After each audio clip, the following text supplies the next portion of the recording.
മക്കളെ, അപ്പം മിസ് മറ്റൊരു വീഡിയോ ആയിട്ടാണ് ഇന്ന് വന്നിരിക്കുന്നത്. നമ്മുടെ എട്ടാം ക്ലാസ്സിലെ മൂന്നാമത്തെ ചാപ്റ്ററിനെ കുറിച്ചിട്ടാണ് മിസ് ഇന്ന് ഡിസ്കസ് ചെയ്യുന്നത്. അപ്പോൾ ഒട്ടും നമ്മൾ സമയമൊന്നും വേസ്റ്റ് ചെയ്യുന്നില്ല, ഡയറക്റ്റ് നമ്മൾ ചാപ്റ്ററിലേക്ക് കിടക്കുകയാണ്. അപ്പോൾ ചാപ്റ്ററിൻ്റെ പേരാണ് ലെറ്റ്സ് റീഗെയിൻ അവർ ഫീൽഡ്, അതായത് വീണ്ടെടുക്കാൻ വിളനിലങ്ങൾ. നിങ്ങൾക്ക് ഈ പേര് കേട്ടപ്പോൾ തന്നെ ഏകദേശം മനസ്സിലാവും എന്താണ് കൃഷിയുമായിട്ട് ബന്ധപ്പെട്ടൊരു ചാപ്റ്ററാണെന്ന്. അത് തന്നെയാണ് കേട്ടോ ഈ ഒരു ചാപ്റ്ററിൻ്റെ ഉടനീളം നമ്മൾ ഡിസ്കസ് ചെയ്യുന്നത് എന്തിനെ കുറിച്ചിട്ടാണ്? കൃഷിയെ കുറിച്ചിട്ടാണ്. അപ്പോൾ നമുക്ക് ആദ്യത്തെ ടോപ്പിക്കിലേക്ക് പോകാം. ഫസ്റ്റ് ടോപ്പിക്കാണ് ഫുഡ് സെക്യൂരിറ്റി അഥവാ ഭക്ഷ്യസുരക്ഷ എന്ന് പറയുന്നത്. അതെന്താണെന്ന് വെച്ചാൽ എല്ലാവർക്കും ആരോഗ്യകരമായിട്ടുള്ള ഒരു ജീവിതം നയിക്കുന്നതിന് വേണ്ട ഭക്ഷണം ആവശ്യാനുസരണം ലഭ്യമാക്കുന്ന സാഹചര്യത്തെ നമ്മൾ വിളിക്കുന്ന പേരാണ് ഭക്ഷ്യസുരക്ഷ എന്ന് പറയുന്നത്. Food security is A situation that ensure sufficient food for every one two lead A healthy life. അതായത് കുറച്ചും കൂടി സിമ്പിളായിട്ട് പറഞ്ഞിട്ടുണ്ടെങ്കിൽ, നിങ്ങൾക്ക് സ്കൂളിൽ നിന്നൊക്കെ ഉച്ചഭക്ഷണം കിട്ടുന്നില്ലേ മക്കളെ, അതുപോലെ തന്നെ നമ്മൾ റേഷൻ കടയിൽ നിന്നിട്ട് എന്താണ് അരിയും സാധനങ്ങളൊക്കെ കിട്ടുന്നുണ്ട്. അതായത് പല സ്ഥലങ്ങളിലും ഒരു നേരത്തെ ഭക്ഷണത്തിന് പോലും വകയില്ലാത്ത ആൾക്കാർ ഒരുപാടുണ്ടായിരുന്നു. അപ്പോൾ അവരെന്താണ് പട്ടിണി മൂലം മരിക്കുന്ന ഒരു സിറ്റുവേഷൻസ് ഒക്കെ വന്നപ്പോൾ നമ്മുടെ ഗവൺമെൻറ് കൊണ്ടുവന്ന ഒരു സംഭവമാണ് എന്താ ഫുഡ് സെക്യൂരിറ്റി എന്ന് പറയുന്നത്. അതായത് ആരോഗ്യമായിട്ട് ജീവിക്കാൻ എന്താണ് ഭക്ഷണം എത്തിച്ചു കൊടുക്കുക, ആ ഒരു സാഹചര്യമാണ് ഫുഡ് സെക്യൂരിറ്റി കൊണ്ട് ഉദ്ദേശിക്കുന്നത്. അതുകൊണ്ടാണ് സ്കൂളുകളിലൊക്കെ മിഡ് മീൽ അല്ലെങ്കിൽ ഉച്ചഭക്ഷണം അല്ലെങ്കിൽ ഈ പറയുന്ന റേഷൻ കടയിൽ നിന്നൊക്കെ നമുക്ക് സാധനങ്ങളൊക്കെ കിട്ടുന്നത്. ഓണത്തിന് ഓണക്കിറ്റൊക്കെ കിട്ടുന്നില്ലേ, അതൊക്കെ എന്താണ് ഈ ഫുഡ് സെക്യൂരിറ്റിയുടെ ഭാഗമായിട്ടാണ്. അപ്പോൾ ഇത്രയേ ഉള്ളൂ ഫുഡ് സെക്യൂരിറ്റി എന്ന് പറയുന്നത്. എല്ലാവർക്കും ആവശ്യാനുസരണം ഭക്ഷണം എത്തിച്ചു കൊടുക്കുന്ന ഒരു സിറ്റുവേഷനെ അല്ലെങ്കിൽ ഒരു സാഹചര്യത്തെ നമ്മൾ വിളിക്കുന്ന പേരാണ് ഫുഡ് സെക്യൂരിറ്റി എന്ന് പറയുന്നത്. ഓക്കെ, അപ്പോൾ അടുത്തത് നമ്മൾ പറയുന്നത് crisis in the agriculture sectors, അതായത് കാർഷിക മേഖലയിലെ പ്രതിസന്ധികളാണ്. അതായത് ഇന്ന് ഒരു കർഷകന് കൃഷി നടത്താനായിട്ട് ഒരുപാട് പ്രതിസന്ധികളെ തരണം ചെയ്യണം. അതായത് നമ്മുടെ നാട്ടിലെ ക്ലൈമറ്റ് ചേഞ്ച് വന്നുകൊണ്ടിരിക്കുകയാണ്, അതുപോലെ തന്നെ ഉൽപ്പാദന ചെലവ് കൂടിക്കൊണ്ടിരിക്കുകയാണ്, അതുപോലെ വിള നഷ്ടം അതായത് ക്രോപ്പ് ലോസ് സംഭവിക്കുന്നു. ഇനി ചില ആൾക്കാർക്കാണെങ്കിൽ കൃഷി നടത്തണമെന്ന് ഭയങ്കര ആഗ്രഹമായിരിക്കും, പക്ഷേ എന്താ സ്ഥലമില്ല, അതായത് ലാക്ക് ഓഫ് സ്പേസ്, സ്ഥല പരിമിതി ഒരു പ്രശ്നമാണ്. അല്ലെങ്കിൽ കുറച്ച് ആൾക്കാർക്ക് കൃഷി നടത്തി ഒരു പകുതി എത്തുമ്പോഴേക്കും എന്താണ് എൻവയോൺമെന്റൽ ഡിസ്ട്രക്ഷൻ ആൻഡ് ഹെൽത്ത് ഇഷ്യൂസ്, അതായത് ഫ്ലഡ് പോലുള്ള എന്താണ് പാരിസ്ഥിതിക പ്രശ്നങ്ങൾ എന്തായാലും നേരിടേണ്ടി വരുന്നു. അതും എന്താണ് കൃഷിക്ക് നഷ്ടം തന്നെയാണ്, അതൊരു പ്രതിസന്ധി തന്നെയാണ്. അതുപോലെ ക്ലൈമറ്റ് ചേഞ്ച് എന്ന് വെച്ചാൽ നമ്മുടെ നാട്ടിലിപ്പോൾ മഴ ലഭിക്കേണ്ട സമയത്ത് നല്ല വെയിൽ ലഭിക്കേണ്ട സമയത്ത് എന്താ നല്ല മഴയുമാണ്. അങ്ങനെയുള്ള സിറ്റുവേഷൻസ് വരുമ്പോൾ നമ്മുടെ ക്രോപ്പ് അല്ലെങ്കിൽ വിളകൾക്ക് എന്താണ് നാശം സംഭവിക്കുന്നു, അല്ലെങ്കിൽ അത് കർഷകനെ സംബന്ധിച്ചൊരു നഷ്ടം തന്നെയാണ്. അതുപോലെ തന്നെ എക്സ്പ്ലോയിറ്റേഷൻ ബൈ മിഡിൽ മാൻ, അതായത് ഇടനിലക്കാരൻ്റെ ചൂഷണം എന്താണ് കർഷകരെ സംബന്ധിച്ച് ഒരു പ്രധാന വെല്ലുവിളിയാണ് കേട്ടോ. ഓക്കെ, അപ്പോൾ മലയാളം മീഡിയം ശ്രദ്ധിക്കുക. ഉൽപാദന ചെലവ്, അതുപോലെ വിള നഷ്ടം, സ്ഥലപരിമിതി, പാരിസ്ഥിതിക നാശവും, അതുപോലെ തന്നെ ആരോഗ്യ പ്രശ്നങ്ങളും, കാലാവസ്ഥ മാറ്റം, ഇടനിലക്കാരൻ്റെ ചൂഷണം, ഇതൊക്കെയാണ് നമ്മുടെ ഈ പറയുന്ന കാർഷിക മേഖല നേരിടുന്ന പ്രതിസന്ധികൾ അല്ലെങ്കിൽ ക്രൈസിസ് എന്ന് പറയുന്നത്. ഇത് പോയിന്റ് ആയിട്ട് കൊടുത്തിട്ടുണ്ട് കേട്ടോ. അപ്പോൾ എൻ്റെ മക്കൾ ഇത് ഭയങ്കര ഇമ്പോർട്ടൻ്റ് ആണ്, ഇത് എന്തായാലും പഠിച്ചിരിക്കണം. സാധാരണയായിട്ട് ചോദിക്കാറുണ്ട് ഇന്നത്തെ കാലത്ത് കാർഷിക മേഖല അല്ലെങ്കിൽ അഗ്രികൾച്ചർ സെക്ടേഴ്സ് നേരിടുന്ന ക്രൈസിസ് അല്ലെങ്കിൽ പ്രതിസന്ധികൾ ഏതൊക്കെയാണെന്നുള്ളത് അത് ലിസ്റ്റ് ചെയ്തേക്കണേണ്. അപ്പോൾ അതൊന്നും കൂടി മിസ് വായിക്കാനാണ്. കോസ്റ്റ് ഓഫ് പ്രൊഡക്ഷൻ, അതുപോലെ തന്നെ crop loss, lack of space, എൻവയോൺമെന്റൽ ഡിസ്ട്രക്ഷൻ ആൻഡ് ഹെൽത്ത് ഇഷ്യൂസ്, അതുപോലെ fallen price, climate change, exploitation by middle man, ഉൽപാദന ചെലവ്, വിള നഷ്ടം, പാരിസ്ഥിതിക നാശവും ആരോഗ്യ പ്രശ്നവും, അതുപോലെ വില നഷ്ടം, കാലാവസ്ഥ മാറ്റം, ഇടനിലക്കാരൻ്റെ ചൂഷണം, സ്ഥലപരിമിതി, ഇതൊക്കെയാണ് നമ്മുടെ നാട്ടിൽ ഇന്ന് കർഷകർ നേരിടുന്ന പ്രധാന പ്രതിസന്ധികൾ എന്ന് പറയുന്നത്. ഇനി അടുത്തതാണ് എസെൻഷ്യൽ എലമെന്റ്സ്. അതായത് എനിക്കിപ്പോൾ ഒരു കൃഷി തുടങ്ങാനായിട്ട് തോന്നണേണ്, ഞാൻ അപ്പം തന്നെ പോയി വിത്ത് മേടിക്കുന്നു, അതുപോലെ തന്നെ കർഷകരെയൊക്കെ ഏൽപ്പിക്കണേണ്. അതായത് ഇന്ന പോലെ നടണം, അതുപോലെ ഇറിഗേഷൻ ജലസേചനമൊക്കെ സെറ്റ് ചെയ്ത് വെക്കുന്നു. പക്ഷേ ഇതൊന്നും അല്ല ചെയ്യേണ്ടത്. ഒരു കൃഷി തുടങ്ങാനായിട്ട് നമ്മൾ ഉദ്ദേശിക്കുന്നുണ്ടെങ്കിൽ ആദ്യം നമ്മുടെ മണ്ണിലെ എസെൻഷ്യൽ എലമെൻറ്റ്സ്, അതായത് ഫലപുഷ്ടി ഉണ്ടോ എന്ന് ചെക്ക് ചെയ്യണം. ഈ പറയുന്ന എസെൻഷ്യൽ എലമെൻറ്റ്സ് ഉണ്ടെങ്കിൽ മാത്രമാണ് വിളകൾ അല്ലെങ്കിൽ പ്ലാന്റ്സ് എന്ത് ചെയ്യുള്ളൂ, വളരുകയുള്ളൂ. ഒരു പ്ലാന്റ്സിന് മണ്ണിൽ വളരാനായിട്ട് മണ്ണിൽ 20ഓളം ആവശ്യ മൂലകങ്ങൾ അല്ലെങ്കിൽ 20ഓളം എലമെൻറ്റ്സ് ആവശ്യമാണ്. ഇതിനെയാണ് നമ്മൾ എന്ത് വിളിക്കുന്നത്? എസെൻഷ്യൽ എലമെന്റ്സ് അല്ലെങ്കിൽ ആവശ്യ മൂലകങ്ങൾ എന്ന് പറയുന്നത്. മിസ് ഒരു പ്രാവശ്യം കൂടി പറയാം. ഒരു സസ്യത്തിന്റെ ശരിയായ വളർച്ചയ്ക്ക് അതിനെന്താണ് 20ഓളം മൂലകങ്ങൾ ആവശ്യമാണ് മണ്ണിൽ. ഇവയെ നമ്മൾ വിളിക്കുന്ന പേരാണ് എസെൻഷ്യൽ എലമെന്റ്സ് അല്ലെങ്കിൽ ആവശ്യ മൂലകങ്ങൾ എന്ന് പറയുന്നത്. ഇതുണ്ടെങ്കിൽ മാത്രമാണ് നമ്മുടെ പ്ലാന്റ് വളരുകയുള്ളൂ. അപ്പോൾ നമ്മൾ ഏതോ കൃഷി തുടങ്ങുന്നതിന് മുമ്പ് എന്ത് ചെയ്യുക, നമ്മൾ എവിടെയാണ് ഉദ്ദേശിക്കുന്നത് ആ മണ്ണ് കൊണ്ടുപോയിട്ട് കൃഷിഭവൻ അങ്ങനെയുള്ള സ്ഥലത്ത് കൊണ്ടുപോയിട്ട് ടെസ്റ്റ് ചെയ്യണം. എന്നിട്ട് എന്തൊക്കെ എലമെന്റ്സ് ഉണ്ടെന്ന് നോക്കണം. അപ്പോൾ അവർ പറയും ഇന്ന എലമെന്റ്സ് ഒക്കെ ഉണ്ട്, അപ്പോൾ കുഴപ്പമില്ല, നിങ്ങൾക്ക് അവിടെ കൃഷി നടത്താമെന്ന് പറയും. അപ്പോൾ നമ്മൾ എന്ത് ചെയ്യണം? കൃഷി നടത്തണം. ഇനി ചിലപ്പോൾ അവർ പറയും ഇത്ര എലമെൻറ്റ്സ് ഇല്ല, കുറച്ച് മൂലകങ്ങൾ അതിനകത്ത് കുറവുണ്ട്, അപ്പോൾ നിങ്ങൾ എന്ത് ചെയ്യണം? കൃഷി ചെയ്യുന്ന സമയത്ത് ഇത്ര എലമെൻറ്റ്സ് ആഡ് ചെയ്തിട്ട് വേണം ആ കൃഷി നടത്താമെന്ന് പറയും. അപ്പോൾ അങ്ങനെയുള്ള കാര്യങ്ങളൊക്കെ ചെക്ക് ചെയ്തിട്ടാണ് നമ്മൾ കൃഷിയിലേക്ക് ഇറങ്ങേണ്ടത്. അപ്പോൾ നമുക്ക് തിരിച്ചു വരാം. എസെൻഷ്യൽ എലമെൻറ്റ്സ് എന്ന് വെച്ചാൽ ഇത്രയേ ഉള്ളൂ. നമ്മുടെ പ്ലാന്റ്സിന് വളരാനായിട്ട് എസെൻഷ്യലായിട്ട് 20ഓളം എലമെൻറ്റ്സ് അല്ലെങ്കിൽ 20ഓളം മൂലകങ്ങൾ ആവശ്യമാണ്. അവയെ നമ്മൾ വിളിക്കുന്ന പേരാണ് എസെൻഷ്യൽ എലമെൻറ്റ്സ് അല്ലെങ്കിൽ നമ്മുടെ ആവശ്യ മൂലകങ്ങൾ എന്ന് പറയും. ഉദാഹരണമായിട്ട് കൊടുത്തിട്ടുണ്ട് കേട്ടോ. നമ്മുടെ കാർബൺ, ഹൈഡ്രജൻ, അതുപോലെ oxygen, nitrogen, phosphorus, potassium, sulphur, അങ്ങനെ 20ഓളം മൂലകങ്ങളാണ് എന്ത് എക്സാമ്പിളായിട്ട് വരുന്നത്. ഓക്കെ, അപ്പോൾ നിങ്ങൾ എക്സാമ്പിളും ഒന്ന് പഠിച്ചു വെക്കണം. ഇനി അടുത്തത് പറയുന്നത് ഈ മൂലകങ്ങൾ, അതായത് ഈ എസെൻഷ്യൽ എലമെൻറ്റ്സ് നമ്മുടെ മണ്ണിൽ സ്വാഭാവികമായിട്ട് ഉണ്ടാവണമെങ്കിൽ ആ മണ്ണിൽ എന്താവശ്യമാണ്? മൈക്രോ ഓർഗാനിസം, കുഞ്ഞു കുഞ്ഞു സൂക്ഷ്മ ജീവികളില്ലേ മക്കളെ, അത് വേണം. അതുണ്ടെങ്കിൽ മാത്രമാണ് നമ്മുടെ മണ്ണിൽ ഇത്രയും എസെൻഷ്യൽ എലമെൻറ്റ്സ് കാണുള്ളൂ. നമ്മൾ മണ്ണിൽ മണ്ണിരനെ കാണുമ്പോൾ അയ്യേ മണ്ണിര അങ്ങനെയൊന്നും പറയരുത്. കാര്യം അതൊക്കെ ഉണ്ടെങ്കിൽ മാത്രമാണ് എന്ത് നമ്മുടെ മണ്ണിലെ ഫലഭൂഷ്ടി അല്ലെങ്കിൽ എസെൻഷ്യൽ എലമെൻറ്റ്സ് ഉണ്ടാവുള്ളൂ. ചെതലും അതിന് എക്സാമ്പിൾ ആണ് കേട്ടോ. ചെതൽ, അതുപോലെ ബാക്ടീരിയ, ഫംഗി, അങ്ങനെയുള്ള സൂക്ഷ്മ ജീവികൾ അല്ലെങ്കിൽ കുഞ്ഞായിട്ടുള്ള മൈക്രോ ഓർഗാനിസം ഉണ്ടെങ്കിൽ മാത്രമാണ് നമ്മുടെ മണ്ണിൽ എസെൻഷ്യൽ എലമെൻറ്റ്സ് ഉണ്ടാവുകയുള്ളൂ. ഈ ഒരു മൈക്രോ ഓർഗാനിസത്തിൻ്റെ ഡീകമ്പോസിഷൻ നടക്കുന്ന വഴിയാണ് നമ്മുടെ മണ്ണിൽ ഇത്രയും മൂലകങ്ങൾ കിട്ടുന്നത്. അല്ലെങ്കിൽ ഈ പറയുന്ന സൂക്ഷ്മ ജീവികളുടെ ജീർണന പ്രവർത്തനങ്ങളിലൂടെയാണ് നമ്മുടെ മണ്ണിലേക്ക് എസെൻഷ്യൽ എലമെൻറ്റ്സ് വരുന്നത്. അപ്പോൾ അതാണ് ഇവിടെ കൊടുത്തിരിക്കുന്നത്. ഇനി ഇതിൻ്റെ എക്സാമ്പിൾ നോക്കാം കേട്ടോ. നമ്മുടെ മണ്ണിൽ സാധാരണയായിട്ട് കാണപ്പെടുന്ന സൂക്ഷ്മ ജീവികൾ അല്ലെങ്കിൽ മൈക്രോ ഓർഗാനിസം എന്ന് പറയുന്നത് ഏതൊക്കെയാണ്? ബാക്ടീരിയ വരുന്നുണ്ട്, ഫംഗി വരുന്നുണ്ട്, ആൽഗ വരുന്നുണ്ട്, എർത്ത് വാംസ് വരുന്നുണ്ട്, ടെർമൈറ്റ് വരുന്നുണ്ട്. ഇതൊക്കെ എന്താണ്? നമ്മുടെ മണ്ണിൻ്റെ ഫലഭൂഷ്ടിയെ കൂട്ടാനായിട്ട് സഹായിക്കുന്ന മൈക്രോ ഓർഗാനിസംസ് ആണ്. ബാക്ടീരിയ, കുമിളകൾ, ആൽഗകൾ, ചിതൽ, മണ്ണിര തുടങ്ങിയവയാണ് മണ്ണിൻ്റെ ഫലഭൂഷ്ടി വർദ്ധിപ്പിക്കാനായിട്ട് സഹായിക്കുന്ന സൂക്ഷ്മജീവികൾ. ഇത്രയേ ഉള്ളൂ എന്ന് വിചാരിക്കരുത്, ഇതിൽ കൂടുതലുണ്ട്. നിങ്ങൾക്ക് ഇത്ര എക്സാമ്പിൾ പഠിച്ചാൽ മതി. ഓക്കെ, അപ്പോൾ ഇനി അടുത്തത് പറയുന്നത് the presence of elements in the soil and pH value can be identified by the soil testing. അതായത് ഞാൻ നേരത്തെ പറഞ്ഞിരുന്നു, നിങ്ങൾ കൃഷി ചെയ്യാനായിട്ട് ആഗ്രഹിക്കണം, അല്ലെങ്കിൽ ഞാൻ കൃഷി ചെയ്യാൻ ആഗ്രഹിക്കുകയാണ്, പെട്ടെന്ന് പോയിട്ട് വളം മേടിക്കാനോ അല്ലെങ്കിൽ വിത്ത് മേടിക്കാനോ അല്ലെങ്കിൽ ഞാൻ ഈ പറഞ്ഞ പോലെ ഇറിഗേഷൻ, ജലസേചന പരിപാടികളൊന്നുമല്ല നോക്കേണ്ടത്. ഫസ്റ്റ് എന്താണ്? കൃഷി ചെയ്യാൻ ആഗ്രഹിക്കുന്ന ആ സ്ഥലത്തെ മണ്ണൊന്ന് ടെസ്റ്റ് ചെയ്യണം. ടെസ്റ്റ് ചെയ്തിട്ട് എസെൻഷ്യൽ എലമെന്റ്സ് ഉണ്ടോ എന്ന് നോക്കണം. അതുപോലെ അതിൻ്റെ pH എങ്ങനെയാണെന്ന് നോക്കണം. അതാണ് ആദ്യം ചെയ്യേണ്ടത്. അതാണ് ഇവിടെ കൊടുത്തിരിക്കുന്നത്. മണ്ണിൻ്റെ pHും മൂല്യം, മണ്ണിൽ അടങ്ങിയിരിക്കുന്ന മൂലങ്ങളുടെ അളവ് എന്നിവ മണ്ണ് പരിശോധനയിലൂടെ മനസ്സിലാക്കിയ ശേഷം മാത്രം എന്തിലേക്ക് കിടക്കുക? കൃഷിയിലേക്ക് കിടക്കുക. അതായത് വീട്ടിലൊരു തക്കാളി ചെടി നടാനായിട്ട് മണ്ണ് പരിശോധിക്കണമെന്നല്ല മിസ് പറയുന്നത്. നമ്മൾ കൃഷി എന്ന് പറയുന്നത് എന്താണ്? ഏക്കർ കണക്കിന് സ്ഥലത്ത് ചെയ്യുകയാണ്. അപ്പോൾ അങ്ങനെ ചെയ്യുമ്പോൾ എന്താണ്? ആ സ്ഥലത്തെ മണ്ണ് പരിശോധിച്ചതിന് ശേഷം മാത്രം എന്ത് ചെയ്യുക? കൃഷി ചെയ്യുക. അല്ലെങ്കിൽ നമുക്ക് എന്താണ് നഷ്ടം സംഭവിക്കുന്നത്? എങ്ങാനും എസെൻഷ്യൽ എലമെന്റ്സ് ഇല്ലാത്ത സ്ഥലത്താണ് നമ്മൾ കൃഷി ചെയ്യുന്നതെന്നുണ്ടെങ്കിൽ എന്താണ്? നമ്മുടെ ആ പ്ലാന്റ്സ് കറക്റ്റായിട്ട് വളരോ? ഇല്ല, നമ്മൾ ഉദ്ദേശിക്കുന്ന ആ ലാഭം അതിൽ നിന്ന് കിട്ടില്ല. അപ്പോൾ അതുകൊണ്ട് എപ്പോഴും എന്താണ്? കൃഷി ചെയ്യുന്നതിന് മുമ്പ് നമ്മൾ ഈ പറയുന്ന സോയിൽ ടെസ്റ്റ് നടത്തിയിരിക്കണം. ഓക്കെ, ഇനി അടുത്തത് മൈക്രോബിയൽ ഫെർട്ടിലൈസർ അല്ലെങ്കിൽ ജീവാണുവളങ്ങൾ. അതായത് മണ്ണിൻ്റെ ഫലഭൂഷ്ടി വർദ്ധിപ്പിക്കാനായിട്ട് സഹായിക്കുന്ന സൂക്ഷ്മ ജീവികൾ അടങ്ങിയിരിക്കുന്ന പദാർത്ഥത്തിനെ നമ്മൾ വിളിക്കുന്ന പേരാണ് എന്താ? മൈക്രോബിയൽ ഫെർട്ടിലൈസർ അല്ലെങ്കിൽ ജീവാണുവളങ്ങൾ. അതായത് ഒരു സബ്സ്റ്റൻസ് ആണ്. അതിനകത്ത് എന്തുണ്ട്? That contain micro organism. കുഞ്ഞി സൂക്ഷ്മ ജീവികളുണ്ട് അല്ലെങ്കിൽ മൈക്രോ ഓർഗാനിസംസ് ഉണ്ട്. അത് എന്ത് ഹെൽപ്പ് ചെയ്യുന്നുണ്ട്? Which help to increase the fertility of soil. സോയിലിലെ ഫലഭൂഷ്ടി വർദ്ധിപ്പിക്കാനായിട്ട് ഉള്ള സബ്സ്റ്റൻസ് ആണ് എന്താ? Microbial fertiliser. പക്ഷേ അതിനകത്ത് എന്തും കൂടി ഉണ്ട്? നമ്മുടെ ഈ പറയുന്ന മൈക്രോ ഓർഗാനിസം അല്ലെങ്കിൽ സൂക്ഷ്മ ജീവികളുണ്ട്. ഇതും സാധാരണയായിട്ട് ചോദിക്കാറുണ്ട്.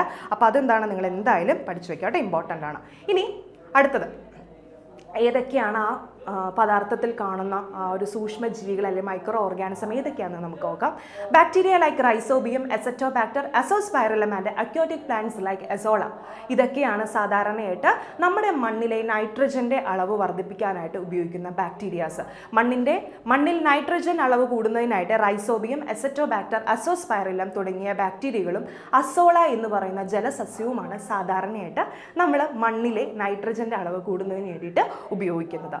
ഇനി അതിൻ്റെ പിക്ചേഴ്സ് ആണ് കൊടുത്തിരിക്കുന്നത്. നമ്മുടെ പയറ് ചെടിയാണ് കേട്ടോ. ഈ പയറ് ചെടിക്ക് ഒരു പ്രത്യേകതയുണ്ട്. പയറ് ചെടിയുടെ വേരിൽ നമ്മുടെ റൈസോബിയം എന്ന് പറയുന്ന ബാക്ടീരിയ കാണാറുണ്ട്. അപ്പോൾ അതെന്ത് ചെയ്യുന്നുണ്ട്? നമ്മുടെ മണ്ണിലെ നൈട്രജൻ്റെ അളവ് വർദ്ധിപ്പിക്കുന്നു. അതുകൊണ്ട് തന്നെ നിങ്ങൾ കൃഷി സ്ഥലത്തേക്കൊക്കെ നോക്കിക്കഴിഞ്ഞാൽ കാണാൻ പറ്റും, കൃഷി കഴിഞ്ഞിട്ടുണ്ടെങ്കിൽ കർഷകർ എന്ത് ചെയ്യും? ഈ പയറ് ചെടി നടും. ഒരു ഗ്യാപ്പിലായിട്ട്, ഒരു ഇൻ്റർവെല്ലിൽ ഈ പറയുന്ന പയറ് ചെടി നടും. അത് അവരുടെ ലാഭം കൊണ്ട് ചെയ്യുന്നത് മാത്രമല്ല, മറിച്ച് എന്താണ്? ഈ മണ്ണിൽ നൈട്രജൻ ഫിക്സേഷൻ, നൈട്രജൻ്റെ അളവ് കൂടുന്നതിന് വേണ്ടിയിട്ടാണ് അവർ കൃഷിയുടെ ആഴ്ചയുടെ ഇടക്ക് ഈ പറയുന്ന പയറ് ചെടി നടുന്നത്. കാര്യം പയറ് ചെടിയിലെ വേരിൽ എന്തുണ്ട്, റൈസോബിയം എന്ന് പറയുന്ന ബാക്ടീരിയ ഉണ്ട്. ഓക്കെ, എല്ലാത്തിനും അതിൻ്റെതായ സയന്റിഫിക് റീസൺ ഉണ്ട് കേട്ടോ. ഇനി അതിൻ്റെയൊക്കെ ഒരു പിക്ചേഴ്സ് ആണ് കൊടുത്തിരിക്കുന്നത്. ഓക്കെ, ഇനി നമ്മൾ ഇനി നെക്സ്റ്റ് ഡിസ്കസ് ചെയ്യുന്ന ടോപ്പിക്കാണ് നമ്മുടെ ഈ പറയുന്ന മൈക്രോ ഓർഗാനിസത്തിനെ അല്ലെങ്കിൽ മണ്ണിലുള്ള സൂക്ഷ്മജീവികളെ എങ്ങനെയൊക്കെ നിലനിർത്താം. കാര്യം ഈ മൈക്രോ ഓർഗാനിസം ഉണ്ടെങ്കിലല്ലേ മക്കളെ എസെൻഷ്യൽ എലമെന്റ്സ് ഉണ്ടാവുള്ളൂ. എന്നാൽ മാത്രമല്ലേ മണ്ണിൽ ഫലപുഷ്ടി അല്ലെങ്കിൽ ഫെർട്ടിലിറ്റി ഉണ്ടാവുകയുള്ളൂ. അപ്പോൾ അതുകൊണ്ട് അതെങ്ങനെയാണ് അതിനെ നിലനിർത്തേണ്ട കാര്യങ്ങളാണ് നമ്മൾ നോക്കുന്നത്.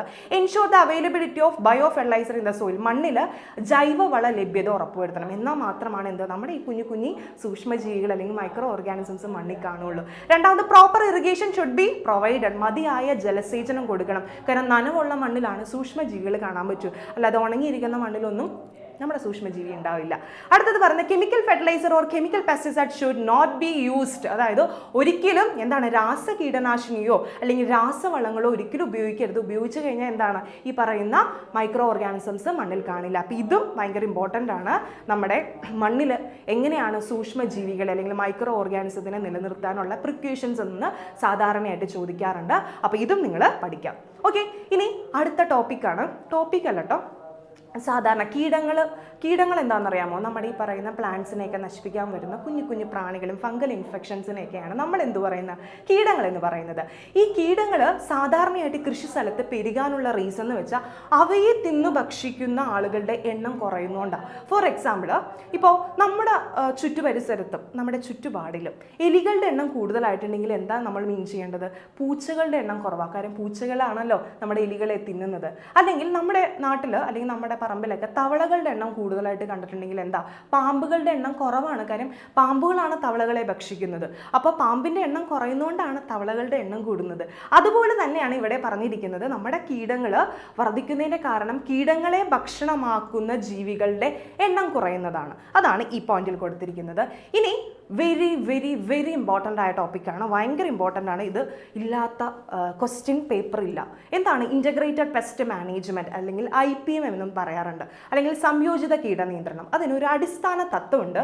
The basic principle of IPM is not the destruction of pest totally. അതായത് ഇതിൻ്റെ അടിസ്ഥാന തത്വം എന്ന് പറഞ്ഞാൽ കീടങ്ങളെ ബേസ് ചെയ്തിട്ടാണ് ഈ ഒരു സംഭവം വന്നിരിക്കുന്നത്. ഈ കീടങ്ങളെ മുഴുവനായിട്ട് കൊന്നെടുക്കുക എന്നതല്ല, മറിച്ച് it tried to prevent the multiplication of pests and limit their number of without loss of crop. അതായത് വിളനഷ്ടം വരാതെ കീടങ്ങളുടെ പെരുകുന്നത് തടയുന്നതാണ് എന്ത് ഇൻ്റഗ്രേറ്റഡ് പെസ്റ്റ് മാനേജ്മെൻറ്റ് അല്ലെങ്കിൽ സംയോജിത കീടനിയന്ത്രണത്തിൻ്റെ എന്താണ് അടിസ്ഥാന തത്വം അല്ലെങ്കിൽ ബേസിക് പ്രിൻസിപ്പിൾ എന്ന് പറഞ്ഞാൽ. ഒരു പ്രാവശ്യം കൂടി മിസ് പറയാം, ശ്രദ്ധിച്ച് കേൾക്കണേ, കാര്യം ഭയങ്കര ഇമ്പോർട്ടൻ്റ് ആണ്. അതായത് നമ്മുടെ കൃഷി സ്ഥലത്തെ കീടങ്ങളെ മുഴുവനായിട്ടും കൊന്നെടുക്കുന്നതിന് പകരം മറിച്ച് അവർ പെരുകുന്നത് തടയുക. എങ്ങനെ? വിളനഷ്ടം കൂടാതെ പെരുകുന്നത് തടയുന്നതാണ് എന്ത് ഇൻ്റഗ്രേറ്റഡ് പെസ്റ്റ് മാനേജ്മെൻറ്റ് അല്ലെങ്കിൽ IPM അല്ലെങ്കിൽ സംയോജിത കീടനിയന്ത്രണത്തിൻ്റെ ബേസിക് പ്രിൻസിപ്പിൾ അല്ലെങ്കിൽ അടിസ്ഥാന തത്വം എന്ന് പറയുന്നത്. ഓക്കെ, അതായത് മുഴുവൻ കീടങ്ങളെയും കൊന്നെടുക്കുക എന്നതിന് പകരം കീടങ്ങളുടെ പെരുകൽ തടയുക, വിളനഷ്ടം ഉണ്ടാകാത്ത അവസ്ഥയിലേക്ക് കീടങ്ങളുടെ എണ്ണം പരിമിതപ്പെടുത്തുക എന്നതാണ് സംയോജിത കീടനിയന്ത്രണത്തിൻ്റെ അടിസ്ഥാന തത്വം എന്ന് പറയുന്നത്. ഞാൻ പറഞ്ഞ പോലെ ഭയങ്കര ഇമ്പോർട്ടൻ്റ് ആണ്. ഇത് എന്തായാലും നിങ്ങൾ നോട്ട് ചെയ്ത് വെക്കണം. കാര്യം ഇത് എപ്പോഴും എക്സാമിന് ചോദിക്കാറുണ്ട് കേട്ടോ. ഇനി അടുത്തതാണ് method of pest controlling by. അതെങ്ങനെയൊക്കെയാണ് നമ്മുടെ ഈ പറയുന്ന കീടങ്ങളെ കൺട്രോൾ ചെയ്യാൻ പറ്റുന്നതെന്നാണ്. Reducing the use of chemical pesticides. Chemical pesticides എന്ത് ചെയ്യുക? യൂസ് ചെയ്യാതിരിക്കുക. അങ്ങനെ ചെയ്ത് കഴിഞ്ഞിട്ടുണ്ടെങ്കിൽ തന്നെ ഒരു പരിധി വരെ നമ്മുടെ കീടങ്ങളുടെ എണ്ണം കുറയുന്നു. അടുത്തത് encouraging the application of bio pesticides. അതായത് ബയോ പെസ്റ്റിസൈഡ്സ് യൂസ് ചെയ്യുക, അതായത് ജൈവമായിട്ടുള്ള പെസ്റ്റിസൈഡ്സ്. അതുപോലെ natural enemies of pest. Natural enemies of pest എന്ന് വെച്ചാൽ ഞാനൊരു കഴിഞ്ഞ ദിവസം ഒരു വീഡിയോ കണ്ടതാണ്. ചൈനയിലാണോ ജപ്പാനിലാണോ എന്ന് കറക്റ്റായിട്ട് അറിയില്ല. അവിടെ ഈ പറയുന്ന നെൽകൃഷി നടത്തുന്ന പാടം, ആ പാടത്ത് ഒരുപാട് കീടങ്ങളുണ്ട്. അതിനെ നശിപ്പിക്കാനായിട്ട് അതിനെ ഭക്ഷണമാക്കുന്ന ഞണ്ടുകളില്ലേ, ഞണ്ട് ക്രാബ്, ആ ക്രാബുകളെ 2-3 ചാക്ക് കൊണ്ടുപോയിടണേണ്. അപ്പോൾ ഈ കൃഷിസ്ഥലത്തിൻ്റെ ഇടയിൽ കൂടി ഞണ്ടും വളരും, ഒപ്പം എന്താണ് അവിടെയുള്ള കീടങ്ങളെ ആര് തിന്നും? നമ്മുടെ ഈ പറയുന്ന ഞണ്ടുകൾ തിന്നും. അതാണ് അവർ ഉദ്ദേശിക്കുന്നത്. നാച്ചുറൽ എനിമീസ് ഓഫ് പെസ്റ്റ്, അതായത് പെസ്റ്റിൻ്റെ എനിമീസിനെ അവിടെ അങ്ങോട്ട് കൊണ്ടുപോയിടുക. അപ്പോൾ അതുവഴി എന്താണ് അവർ ആ കീടങ്ങളെ തിന്ന് ഭക്ഷണമാക്കി നമ്മുടെ ഈ പറയുന്ന വിളകൾക്കും അല്ലെങ്കിൽ നമ്മുടെ കൃഷിക്കും വലിയ നാശമൊന്നും സംഭവിക്കില്ല. നമുക്ക് എന്താണ് കെമിക്കലായിട്ടുള്ള ഒരു സാധനം അല്ലെങ്കിൽ ഈ പറയുന്ന കണി കണ്ട മരുന്നുകളും കാര്യങ്ങളൊന്നും തളിക്കേണ്ട ആവശ്യം വരില്ല. നാച്ചുറലി അവർ തന്നെ ആ കീടങ്ങളുടെ എണ്ണം ലിമിറ്റ് ചെയ്തോളൂ. അവർ തന്നെ ഭക്ഷണമാക്കി ഒരു പ്രശ്നമില്ലാതെ രണ്ട് പേർക്കും, നമുക്കും ലാഭമാണ്, ഞണ്ടുകൾക്കും ലാഭമാണ് അല്ലേ. കൃഷിയും കറക്റ്റായിട്ട് നടക്കും, ഞണ്ടുകളുടെ ഭക്ഷണവും കറക്റ്റായിട്ട് നടക്കും. ഞാനൊരു എക്സാമ്പിൾ പറഞ്ഞതേ ഉള്ളൂ. അതുപോലെ കീടങ്ങളെ ഭക്ഷ്യമാക്കുന്ന മിത്ര കീടങ്ങളെ എന്താണ് അവിടെ കൊണ്ടുപോയിടുക. മൂന്നാമത് മെക്കാനിക്കൽ പെസ്റ്റ് കൺട്രോളും അങ്ങനെയുള്ള കാര്യങ്ങളൊക്കെ വഴി നമ്മുടെ ഈ പറയുന്ന കീടങ്ങളെ കൺട്രോൾ അല്ലെങ്കിൽ പെസ്റ്റുകളെ കൺട്രോൾ ചെയ്യാൻ പറ്റും. അതാണ് മലയാളം മീഡിയം ശ്രദ്ധിക്കുക. രാസകീടനാശിനി പ്രയോഗം പരമാവധി കുറയ്ക്കുക. ജൈവ കീടനാശിനികൾ, മിത്രകീടങ്ങൾ, യാന്ത്രിക കീടനിയന്ത്രണം തുടങ്ങിയ ഉപയോഗിക്കുന്നതിന് മൂലം എന്താണ് കീടനിയന്ത്രണ മാർഗങ്ങൾ അല്ലെങ്കിൽ കീടങ്ങളെ ഒരു പരിധി വരെ നമുക്ക് എന്താണ് നമ്പർ ലിമിറ്റ് ചെയ്യാൻ പറ്റും. ഇനി അടുത്തത് വേസ്റ്റ് മാനേജിങ് മെത്തേഡ്സ് ആണ്. ഇതും സാധാരണയായിട്ട് ചോദിക്കാറുണ്ട്, എങ്ങനെയൊക്കെ രീതിയിൽ നമ്മുടെ വേസ്റ്റിനെ മാനേജ് ചെയ്യാം. കമ്പോസ്റ്റിംഗ്, അതായത് നമ്മൾ വീട്ടിൽ ബാക്കി വരുന്ന പച്ചക്കറികളും അങ്ങനെയുള്ള കാര്യങ്ങളൊക്കെ അവിടെ ഇവിടെയൊക്കെ വലിച്ചെറിയുന്നതിന് പകരം എന്താണ് ഒരു കുഴിയിലാക്കിയിട്ട് അതിനകത്ത് എന്ത് ചെയ്യുക, നമ്മൾ ഡിപ്പോസിറ്റ് ചെയ്യുക. അത് കുറച്ച് നാൾ കഴിയുമ്പോൾ എന്താണ് വളമായിട്ട് നമുക്ക് നമ്മുടെ വീട്ടിലുള്ള പ്ലാന്റ്സിനൊക്കെ ഇട്ട് ഉപയോഗിക്കും. അതാണ് കമ്പോസ്റ്റിംഗ്. ഇനി ബയോഗ്യാസ് പ്രൊഡക്ഷൻ, അതെന്ന് വെച്ചിട്ടുണ്ടെങ്കിൽ നമ്മുടെ കന്നുകാലികളുടെയൊക്കെ വേസ്റ്റ് ഇതുപോലെ തന്നെ ഒരു ടാങ്കിൽ നിർത്തിയിട്ട് നമുക്ക് അതിൽ നിന്ന് ബയോഗ്യാസിൻ്റെ പ്രൊഡക്ഷൻ നമുക്ക് കിട്ടും. അതുപോലെ ഫോഡർ പ്രൊഡക്ഷൻ, കാലിത്തീറ്റ, അതുപോലെ തന്നെ പോൾട്രി ഫോഡർ പ്രൊഡക്ഷൻ, കോഴിത്തീറ്റ, അതുപോലെ തന്നെ പ്രൊഡക്ഷൻ ഓഫ് ഫിഷ് ഫീഡ്, അതായത് മീൻ തീറ്റ, അങ്ങനെയുള്ള കാര്യങ്ങൾ വഴി നമുക്ക് എന്താണ് നമ്മുടെ വേസ്റ്റ് മാനേജ്മെൻറ്റ് കറക്റ്റായിട്ട് ചെയ്യാൻ പറ്റും. മലയാളം മീഡിയം ശ്രദ്ധിക്കുക. മാലിന്യ സംസ്കരണ മാർഗ്ഗങ്ങൾ, കമ്പോസ്റ്റ് നിർമ്മാണം, ബയോഗ്യാസ് നിർമ്മാണം, കാലിത്തീറ്റ നിർമ്മാണം, കോഴിത്തീറ്റ നിർമ്മാണം, മത്സ്യത്തീറ്റ നിർമ്മാണം, ഇതുവഴിയൊക്കെയാണ് നമ്മുടെ ഈ പറയുന്ന എന്താണ് വേസ്റ്റ് മാലിന്യ സംസ്കരണത്തിൻ്റെ മാർഗ്ഗങ്ങൾ പോകുന്നത്. ഇനി ഇതാണ് കേട്ടോ കമ്പോസ്റ്റിങ്. അതായത് നമ്മൾ വീട്ടിൽ ഇപ്പോൾ ഈ പറഞ്ഞ പച്ചക്കറിയുടെ തോല് ഇതാക്കിയതും അല്ലെങ്കിൽ ഈ പറഞ്ഞ ആപ്പിളിൻ്റെ അല്ലെങ്കിൽ ഫ്രൂട്ട്സിൻ്റെ അങ്ങനെ എന്തെങ്കിലുമൊക്കെ തോല് അവിടെ ഇവിടെയൊക്കെ വലിച്ചെറിയുന്നതിന് പകരം ഇതുപോലെ ഒരു സംഭവത്തിൽ ഡിപ്പോസിറ്റ് ചെയ്യുന്നത് വഴി എന്താണ് അത് കുറച്ച് നാൾ കഴിഞ്ഞ് അവിടെ ഡീകമ്പോസിഷൻ സംഭവിച്ചു അല്ലെങ്കിൽ ജീർണിച്ച് അതെന്താ വളമായിട്ട് മാറുന്നുണ്ട്. അപ്പോൾ അങ്ങനെയുള്ള മെത്തേഡ്സ് ഒക്കെ യൂസ് ചെയ്യുക കേട്ടോ. നിങ്ങളിപ്പോൾ ഇത്രയൊക്കെ വലുതായില്ലേ, അപ്പോൾ അവിടെ ഇവിടെയും വലിച്ചെറിയുന്നതൊക്കെ മാക്സിമം ഒഴിവാക്കിയിട്ട് ഒരു കുഴി കുത്തി അതിൻ്റെ ഉള്ളിൽ കൊണ്ടുപോയി വേസ്റ്റ് ഇടുക. അതിനകത്ത് പ്ലാസ്റ്റിക് ഇടരുതേ. ഓക്കെ, അപ്പോൾ ഇനി അടുത്തത് കണ്ട ഇത് ബയോഗ്യാസ് പ്രൊഡക്ഷനാണ്. ഞാൻ പറഞ്ഞില്ലേ ഈ പറഞ്ഞ ചാണകം, അതിൽ നിന്നൊക്കെ എന്താണ് നമുക്ക് ഉപയോഗിക്കാനുള്ള പാചകവാതകം ഉപയോഗിക്കാൻ പറ്റും. അതാണ് ബയോഗ്യാസ് പ്രൊഡക്ഷൻ്റെ പ്ലാന്റ് ആണ് കേട്ടോ കൊടുത്തിരിക്കുന്നത്. ഇനി കൃഷികളാണ്. പലതരത്തിലുള്ള കൃഷികൾ നമ്മുടെ നാട്ടിൽ കാണാറുണ്ട്. കോഴികളെ വളർത്തുന്നത് ഒരു കൃഷി തന്നെയാണ് കേട്ടോ. അതുപോലെ തന്നെ പശുക്കളെ വളർത്തുന്നത്, ഒരു പശുവിനെ വളർത്തുന്നതല്ല, നമ്മൾ ഫാമായിട്ടൊക്കെ നടത്തില്ലേ, അതൊക്കെ ഒരു കൃഷിയാണ്. അപ്പോൾ ഇനി നമ്മൾ പഠിക്കുന്നത് കൃഷികളെ കുറിച്ചാണ്. മീൻ വളർത്തലും അതുപോലെ കോഴി വളർത്തലും അങ്ങനെയുള്ള കാര്യങ്ങളെ കുറിച്ചിട്ടാണ് പഠിക്കുന്നത്. അപ്പോൾ ഒരു കാര്യം മിസ് പറയാം, ഇനിയുള്ള ടോപ്പിക്സ് എന്ന് പറയുന്നത് കഥ പോലെ കേട്ടിരിക്കാം. ഓക്കെ, അപ്പോൾ അത് മനസ്സിലാക്കിയാൽ മതി. ആരും ഒന്നും കാണാപ്പാടം പഠിക്കേണ്ട, എന്താണ് മനസ്സിലാക്കി വെച്ചാൽ മതി. അപ്പോൾ first we will discuss about livestock management, അതല്ലെങ്കിൽ കന്നുകാലി പരിപാലനം. അതായത് rearing of cattle for milk and meat and agriculture purpose. അതായത് കന്നുകാലികളെ, അതായത് വീട്ടിലുള്ള പശുക്കളെ അല്ലെങ്കിൽ ആടിനെ അല്ലെങ്കിൽ ഈ പറഞ്ഞ പോലെ എരുമയൊക്കെ എന്താണ് മീറ്റിനും മിൽക്കിനും, അതായത് ഇറച്ചിക്കും പാലിനും വേണ്ടിയിട്ട് കാർഷിക ആവശ്യങ്ങൾക്കും വേണ്ടിയിട്ട് പരിപാലിക്കുന്ന ആ ഒരു രീതിയെ നമ്മൾ വിളിക്കുന്ന പേരാണ് ലൈഫ് സ്റ്റോക്ക് മാനേജ്മെന്റ് അഥവാ കന്നുകാലി പരിപാലനം. മനസ്സിലായില്ലേ? അതായത് കന്നുകാലിയെ വളർത്തുന്നത്, നമ്മുടെ വീട്ടിൽ 5-6 പശുവുണ്ട് അല്ലെങ്കിൽ ഒരു 10 ആടുണ്ട് അല്ലെങ്കിൽ എരുമയുണ്ട്, ഇവയൊക്കെ വളർത്തുന്നതിനെ നമ്മൾ വിളിക്കുന്ന പേരെന്താണ്? പശു വളർത്തൽ എന്നൊന്നുമല്ല, എന്താ ലൈഫ് സ്റ്റോക്ക് മാനേജ്മെന്റ് അല്ലെങ്കിൽ കന്നുകാലി പരിപാലനം എന്നാണ് പറയുന്നത്. ഇനി ഇതിന് വെറൈറ്റീസ് ഉണ്ട് കേട്ടോ. അതായത് കൗവിൻ്റെ വെറൈറ്റീസ് ആണ് ജേഴ്സി, ഹോസ്റ്റൽ ഫിഷ്യൻ, വെച്ചൂരൊക്കെയാണ് നമ്മുടെ പശുവിൻ്റെ വെറൈറ്റി ആയിട്ട് വരുന്നത്. ഇനി ബഫലോടെ ആണെങ്കിൽ മുറ വരുന്നുണ്ട്, നീലരവി വരുന്നുണ്ട്, ബദാവരി വരുന്നുണ്ട്. ഇതൊക്കെയാണ് നമ്മുടെ എരുമ അല്ലെങ്കിൽ ബഫലോയുടെ വെറൈറ്റി എന്ന് പറയുന്നത്. ഇനി ഗോട്ടിൻ്റെ ആണെങ്കിൽ അതിൻ്റെ വെറൈറ്റീസ്, അത് കൃഷി ചെയ്യുന്ന നമ്മുടെ നാട്ടിൽ സാധാരണയായിട്ട് കൃഷി ചെയ്യുന്നത് എന്തൊക്കെയാണ്? തലശ്ശേരി ഗോട്ടും ജമുനാപ്പാരിയും ബോയറും ആണ് കേട്ടോ. ജമുനാപ്പാരിനെ അറിയില്ലേ? അതായത് ചെവി ഇത്തിരി നീണ്ടു തൂങ്ങിക്കിടന്ന താടിയൊക്കെ ഉള്ള ഒരു സംഭവം കേട്ടോ, അതാണ് ജമുനാപ്പാരി. അപ്പോൾ ഇതൊക്കെയാണ് നമ്മുടെ ലൈഫ് സ്റ്റോക്ക് മാനേജ്മെൻറ്റിൽ വരുന്ന വെറൈറ്റീസ്. അപ്പോൾ നിങ്ങൾ എന്തായാലും വെറൈറ്റീസിൻ്റെ പേര് പഠിക്കണം. കാരണം ഒറ്റയാനെ കണ്ടെത്തുക എന്നൊക്കെ പറഞ്ഞിട്ട് സാധാരണയായിട്ട് ക്വസ്റ്റ്യൻ കാണാറുണ്ട്. ഈ പറഞ്ഞ വെറൈറ്റീസിൻ്റെ പേര് കൊടുക്കും, എന്നിട്ട് വേറൊരു വെറൈറ്റീസും കൂടി ആഡ് ചെയ്യും, എന്നിട്ട് ഇതിനകത്ത് ഒറ്റയാൻ ആരാണെന്നൊക്കെ ചോദിക്കാറുണ്ട്. ഒബ്ജക്റ്റീവ് ടൈപ്പിലൊക്കെ സാധാരണയായിട്ട് ചോദിക്കാറുള്ളത് കൊണ്ട് തന്നെ നിങ്ങൾ എന്ത് ചെയ്യുക, ഈ പറയുന്ന വെറൈറ്റീസിൻ്റെ പേരും കൂടി പഠിക്കാം. ഓക്കെ, അപ്പോൾ ഇതൊക്കെയാണ് നമ്മുടെ സാധാരണയായിട്ട് ലൈഫ് സ്റ്റോക്ക് മാനേജ്മെൻറ്റ് അല്ലെങ്കിൽ കന്നുകാലി പരിപാലനത്തിൽ വരുന്ന മൃഗങ്ങൾ. നമ്മുടെ ഗോട്ട് വരുന്നുണ്ട്, അതുപോലെ കൗ വരുന്നുണ്ട്, അതുപോലെ എന്താണ് എരുമ ബഫലോ വരുന്നുണ്ട്. ഇനി നമ്മൾ അടുത്ത് പഠിക്കുന്ന കൃഷി രീതിയാണ് പോൾട്രി ഫാമിംഗ് അല്ലെങ്കിൽ പക്ഷി പരിപാലനം. Rearing of birds for egg and meat, അതായത് മുട്ടയ്ക്കും അതുപോലെ ഇറച്ചിക്കും വേണ്ടി പക്ഷികളെ വളർത്തുന്ന രീതിയാണ് എന്താ പോൾട്രി ഫാമിംഗ് എന്ന് പറയുന്നത്. ഇതിനും വെറൈറ്റീസ് ഉണ്ട്. നമ്മൾ സാധാരണയായിട്ട് പക്ഷികളെ വളർത്തുന്ന ഏതൊക്കെയാണ്? ചിക്കൻ, കോഴീനെ വളർത്തും, അതുപോലെ താറാവ്, ഡക്കിനെ വളർത്തുന്നുണ്ട്, കാട, ഇതൊക്കെയാണ് സാധാരണയായിട്ട് പോൾട്രി ഫാമിങ്ങിൽ വരുന്ന വെറൈറ്റീസ് എന്ന് പറയുന്നത്. അപ്പോൾ ഓരോന്നിൻ്റെ പേര് പഠിക്കുക. ചിക്കൻ ആണെങ്കിൽ അതില്യ, ഗ്രാമലക്ഷ്മി, വൈറ്റ് ലെഗോൺ, ഇതൊക്കെയാണ് അതിൻ്റെ വെറൈറ്റി ആയിട്ട് വരുന്നത്. ഇനി താറാവിലാണെങ്കിൽ മസ്കവി, ചാര, ചെമ്പല്ലിയാണ് താറാവിൻ്റെ വെറൈറ്റി ആയിട്ട് വരുന്നത്. ഇനി കാടയിലാണെങ്കിൽ ജാപ്പനീസും ബോംബ് വൈറ്റുമാണ് എന്താ അതിൻ്റെ വെറൈറ്റി ആയിട്ട് വരുന്നത്. അപ്പോൾ ഇതിൻ്റെ വെറൈറ്റീസിൻ്റെ പേര് നിങ്ങൾ നിസ്സാരം എന്ന് കരുതി പഠിക്കാതിരിക്കരുത് കേട്ടോ. കാര്യം സാധാരണ ചോദിക്കാറുണ്ട്, അതുകൊണ്ടാണ്. ഓക്കെ, അപ്പോൾ ഇതൊക്കെയാണ് കേട്ടോ നമ്മുടെ പോൾട്രി ഫാമിങ്ങിൽ വരുന്ന കോഴിയുണ്ട്, താറാവുണ്ട്, കാടയുണ്ട്. ഇതൊക്കെയാണ് നമ്മുടെ പക്ഷി പരിപാലനത്തിൽ വരുന്ന വെറൈറ്റീസ് അല്ലെങ്കിൽ ഇനങ്ങൾ എന്ന് പറയുന്നത്. ഓക്കെ, ഇനി അടുത്തതാണ് സെറികൾച്ചർ. നല്ല പേരാണല്ലേ. സെറികൾച്ചർ എന്ന് വെച്ചാൽ അതും എന്താണ്? ഒരു കൃഷി രീതിയാണ് മക്കളെ. അതായത് പട്ടുനൂൽ പുഴുക്കളെ കൃഷി ചെയ്യുന്നത് എന്തിനു വേണ്ടിയിട്ടാണ്? നാച്ചുറൽ സിൽക്ക്, പട്ട് കിട്ടാൻ വേണ്ടിയിട്ട് പട്ടുനൂൽ പുഴുക്കളെ കൃഷി ചെയ്യുന്ന രീതിയെ വിളിക്കുന്ന പേരാണ് സെറികൾച്ചർ. മലയാളം മീഡിയം ആയാലും ഇംഗ്ലീഷ് മീഡിയം ആയാലും സെറികൾച്ചർ എന്ന് തന്നെയാണ് പറയുന്നത്. ഈ പട്ടുനൂൽ പുഴുവിൻ്റെ ലാർവയിൽ ഒരു ഗ്രന്ഥിയിൽ നിന്നിട്ടാണ് ഈ പട്ടുനൂല് കിട്ടുന്നത്. ഓക്കെ, പിന്നെ എല്ലാ പട്ടുനൂലും ഒരേ സിൽക്ക് തന്നെയല്ല തരുന്നത്. പലതരത്തിലുള്ള പട്ടുനൂൽ പുഴുക്കൾ ഉണ്ട്. അതിനകത്ത് ഒന്നാമത്തേതാണ് ടസർ സിൽക്ക് വർം, അതായത് ടസർ പട്ടുനൂൽ പുഴു. രണ്ടാമത്താണ് മ്യൂഗ പട്ടുനൂൽ പുഴു അല്ലെങ്കിൽ മ്യൂഗ സിൽക്ക് വർം. പിന്നെയാണ് മൾബറി സിൽക്ക് വർം അല്ലെങ്കിൽ മൾബറി പട്ടുനൂൽ പുഴു. ഇതൊക്കെയാണ് ഇതിൻ്റെ വെറൈറ്റീസ് ആയിട്ട് വരുന്നത്. അപ്പം ഇതും സാധാരണയായിട്ട് ചോദിക്കാറുണ്ട്. അപ്പം മിസ് ഒരു പ്രാവശ്യം കൂടി പറയുന്നതാണ്. സെറികൾച്ചർ എന്ന് പറഞ്ഞിട്ടുണ്ടെങ്കിൽ അതായത് rearing of silk worms for the production of natural silk, അതായത് സ്വാഭാവിക പട്ടിൻ്റെ നിർമ്മാണത്തിന് പട്ടുനൂൽ പുഴുക്കളെ വളർത്തുന്നതിനെ നമ്മൾ വിളിക്കുന്ന പേരാണ് സെറികൾച്ചർ. അപ്പോൾ വെറൈറ്റീസിന്റെ പേര് മറക്കരുത് കേട്ടോ. അതായത് മൾബറി, മ്യൂഗ, ടസർ, ഇതൊക്കെയാണ് അതിന്റെ വെറൈറ്റീസ് ആയിട്ട് വരുന്നത്. ഓക്കെ, ഇനി അതിന്റെ പിക്ചേഴ്സ് ആണ്. നല്ല ഭംഗിയില്ലേ കാണാൻ മുകളിൽ കാണുന്നത്? യെസ്, അതൊക്കെ എന്താണ്? നമ്മുടെ പട്ടുനൂൽ പുഴുക്കളാണ്. അവരെയൊക്കെ കൃഷി ചെയ്യുന്നതാ. പിന്നെ മൾബറി പട്ടുനൂൽ ഞാൻ പറഞ്ഞില്ലേ, അവരെ മൾബറി ലീഫ് കൊടുത്തിട്ടാണ് വളർത്തുന്നത്. അതുകൊണ്ടാണ് അതിന് ആ ഒരു പേര് വന്നിരിക്കുന്നത്. ഓക്കെ, ഇനി അടുത്താണ് പിസികൾച്ചർ. അതും നല്ല പേരാണല്ലേ. നമ്മുടെ ഈ പറയുന്ന മത്സ്യങ്ങളെ അല്ലെങ്കിൽ മീനുകളെ വളർത്തുന്ന രീതിയെയാണ് നമ്മൾ പിസികൾച്ചർ എന്ന് പറയുന്നത്.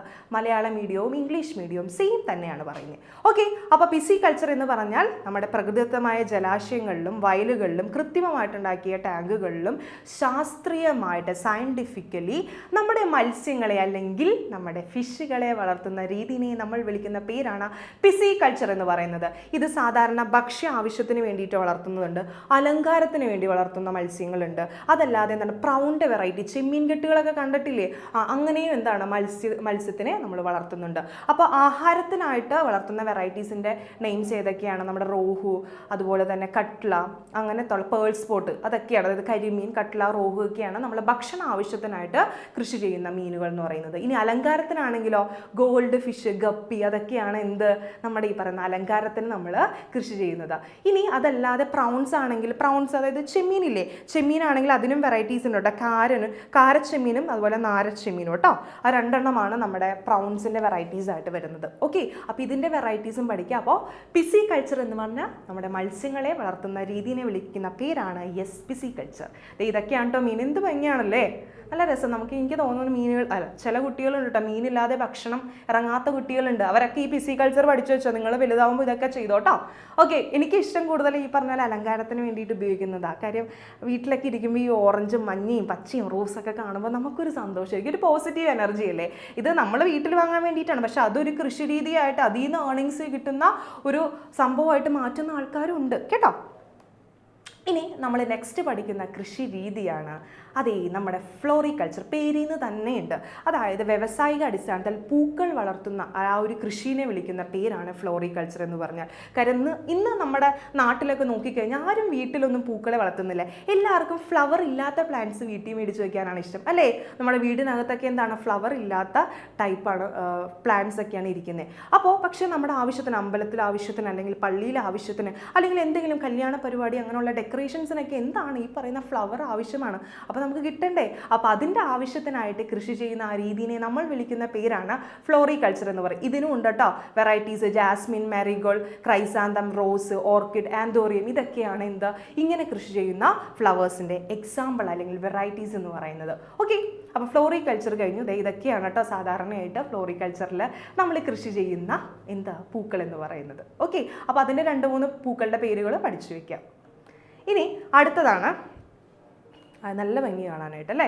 അടുത്തതാണ് എപ്പിക്കൾച്ചർ. എപ്പിക്കൾച്ചർ എന്ന് പറഞ്ഞാൽ ഇവിടെ ഇരിക്കുന്ന ഒരാളെ കണ്ടോ? യെസ്, ഹണി ബീനെ വളർത്തുന്ന രീതിയിൽ വിളിക്കുന്ന പേരാണ് എപ്പിക്കൾച്ചർ എന്ന് പറഞ്ഞാൽ. അതായത് തേനിന് വേണ്ടിയിട്ട് നമ്മൾ തേനീച്ചയെ വളർത്തുന്ന കൃഷിയെ വിളിക്കുന്ന പേരാണ് എപ്പിക്കൾച്ചർ എന്ന് പറഞ്ഞാൽ. ഈ തേനിന് ഭയങ്കര ഗുണങ്ങളാണ്, ഭയങ്കര ന്യൂട്രീഷണൽ വാല്യൂ ഉള്ള സംഭവമാണ്. അതുപോലെ അതൊരു മെഡിസിനാണ്. പിന്നെ അതുപോലെ തന്നെ വെയിറ്റ് ലോസിന്, അതായത് സാധാരണ നമ്മുടെ സൂപ്പർ മാർക്കറ്റിലൊക്കെ കാണുന്ന ചിലപ്പോൾ ഒറിജിനൽ തേനല്ലായിരിക്കും, പക്ഷെ നാച്ചുറൽ ആയിരിക്കുന്ന തേനില്ലേ, ഈ വയനാടൊക്കെ ചെന്ന് കഴിഞ്ഞിട്ടുണ്ടെങ്കിൽ സാധാരണ കിട്ടാറുണ്ട്.